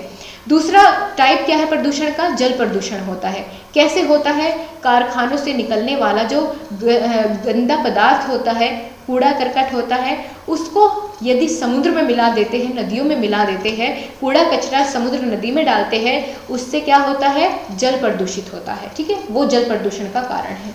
मृदा प्रदूषण, तो खाद्यान्नों एवं फल फूलों के लगातार उगाने से, रासायनिक खादों और कीटनाशक का अत्यधिक प्रयोग करने से मिट्टी की उर्वरकता क्षमता कम हो जाती है और इसी कारण क्या होता है? मृदा प्रदूषण भी होता है। चौथा क्या है? ध्वनि प्रदूषण। तो ध्वनि भी वातावरण को दूषित करती है, ठीक है। शहरों की भीड़ भाड़ में के कारण ध्वनि प्रदूषण की समस्या बहुत ज़्यादा गंभीर हो गई है। जो बड़े बड़े कारखाने हैं उनकी बहुत सारी आवाज़ें होती हैं, मशीनों की आवाज़, मोटर गाड़ियों का हॉर्न, इतना सारा शोरगुल और विमान, रेडियो इत्यादि, इन सभी से ध्वनि प्रदूषण के ये सब क्या होते हैं? स्रोत होते हैं। दोस्तों अगर पूछ लिया जाए कितने डेसिमल से कितने डेसिमल तक साधारण शोर माना जाता है, तो 66 से 75 डेसिमल को साधारण शोर माना जाता है। यदि 76 से अधिक हो जाता है तो अत्यधिक शोर माना जाता है। 100 डेसिमल पर हम कर्कश ध्वनि उसको बोलते हैं, ठीक है। कर्कश ध्वनि किसे बोलते हैं? 100 डेसिमल को। अब इतना क्लियर आपको हो गया। अगला टाइप देखें प्रदूषण का, तो वह है रेडियो एक्टिव प्रदूषण। रेडियो एक्टिव तत्वों के बढ़ते हुए प्रयोग से, जैसे कि नई नई जगह पर परमाणु वो करके देखे जाते हैं, परीक्षण करके देखे जाते हैं, तो वहाँ पर वातावरण में बहुत सारी रेडियो धार्मिकता का विघटन हो जाता है। यही इसका प्रमुख कारण है। और परमाणु जो अस्त्र होते हैं उनका प्रशिक्षण जब हम करते हैं या बिजली घर के द्वारा, इन सभी से रेडियो एक्टिव तत्व बढ़ जाते हैं, जिससे रेडियो एक्टिव प्रदूषण फैलता है। अब दोस्तों अगर पूछ लिया जाए प्रदूषण के क्या क्या दुष्प्रभाव है, तो वे जान लेते हैं। श्वसन तंत्र को प्रभावित करता है प्रदूषण, जिससे बहुत भयंकर रोग हो सकते हैं, दमा हो सकता है, आंखों में जलन हो सकती है, खांसी इत्यादि ये सभी रोग हो सकते हैं। वायु में कार्बन मोनोऑक्साइड की मात्रा यदि अधिक हो जाए तो उससे रक्त में हीमोग्लोबिन में घुलकर जब कार्बोक्सी हीमोग्लोबिन बना देती है तो ये शरीर में ऑक्सीजन की कमी इसके कारण हो जाती है और उससे प्राणी की मृत्यु भी हो सकती है। जब वायु में कार्बन मोनोऑक्साइड की मात्रा अधिक हो जाती है तब की बात है। यदि क्लोरोफ्लोरो की इसी तरीके से अधिकता होती रही, बढ़ती रही, तो इससे क्या हो रहा है, ओजोन परत में छेद हो रहे हैं। CFC मतलब क्लोरोफ्लोरोकार्बन किस में पाई जाती है, रेफ्रिजरेटर में पाई जाती है सर्वाधिक। दूसरा है बहुत से पादपों और पेड़ पौधों के जो तने होते हैं वो काले पड़कर सूखने लग जाते हैं। तो ये सभी दुष्प्रभाव होते हैं किसके, वायु प्रदूषण के, या इन सभी प्रदूषण के ये दुष्प्रभाव है। रोकथाम कैसे की जा सकती है, तो रोकथाम के कुछ उपाय हैं, उन्हें यदि हम अपनाएं तो इनसे कुछ हद तक हम इन पर लगाम लगा सकते हैं। वाहनों का प्रयोग अनावश्यक नहीं करना चाहिए और समय समय पर वाहनों की प्रदूषण की जांच भी करवानी चाहिए।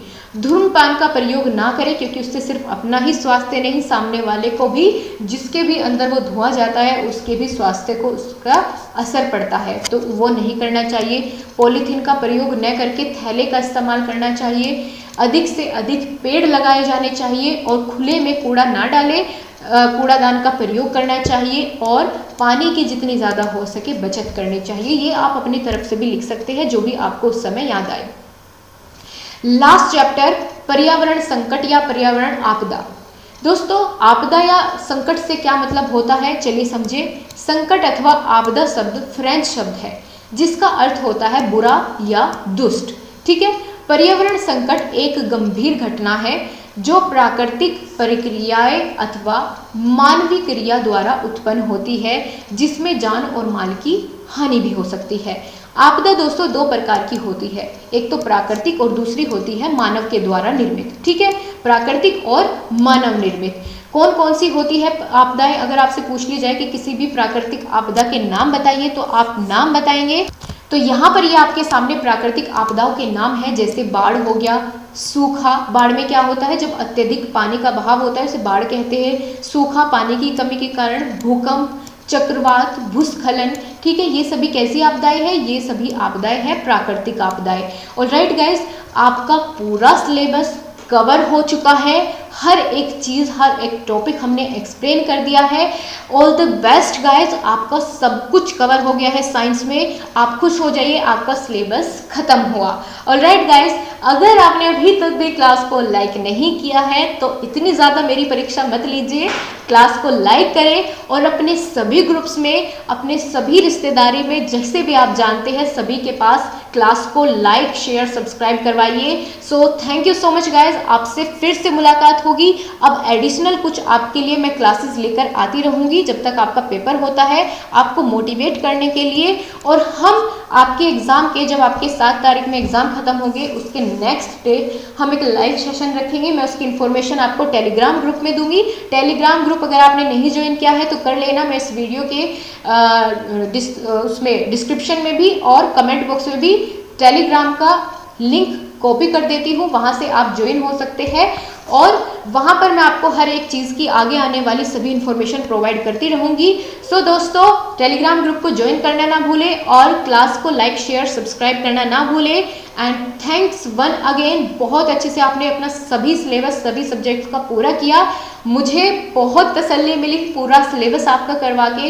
एंड गाइस, चलिए फिर आज की क्लास को यहीं ख़त्म करते हैं। Bye bye, take care. सभी लोग बहुत अच्छे से एग्ज़ाम दे करके आएंगे और मुझे कमेंट करके बताएंगे फिर कि आपका पेपर कैसा गया। ठीक है, कितनी हेल्प आपको मिली आप सभी को कमेंट बॉक्स में आके बताना है। और लाइव सेशन हम इसीलिए रखेंगे ताकि मैं आपसे इंटरेक्शन कर सकूं, क्योंकि मेरी फैमिली में बहुत सारे नए मेहमान जुड़े हैं जिनके साथ मेरा इंटरेक्शन अभी नहीं हुआ है। एग्ज़ाम का प्रेशर है तो आप लोगों से मैं बातें बहुत कम करती हूँ ताकि आप लोगों का कंसंट्रेशन डिस्टर्ब ना हो। तो एग्ज़ाम के बाद अगले दिन या उससे भी नेक्स्ट 2 डेज बाद फिर हम बातचीत करेंगे और थोड़ा सा शेयर करेंगे। मैं सबसे मिलना चाहूँगी, मुझे बहुत ज़्यादा एक्साइटमेंट है अपने सभी मेंबर से, पूरी फैमिली से मिलने का मेरा बहुत मन है। तो लाइव सेशन रखेंगे।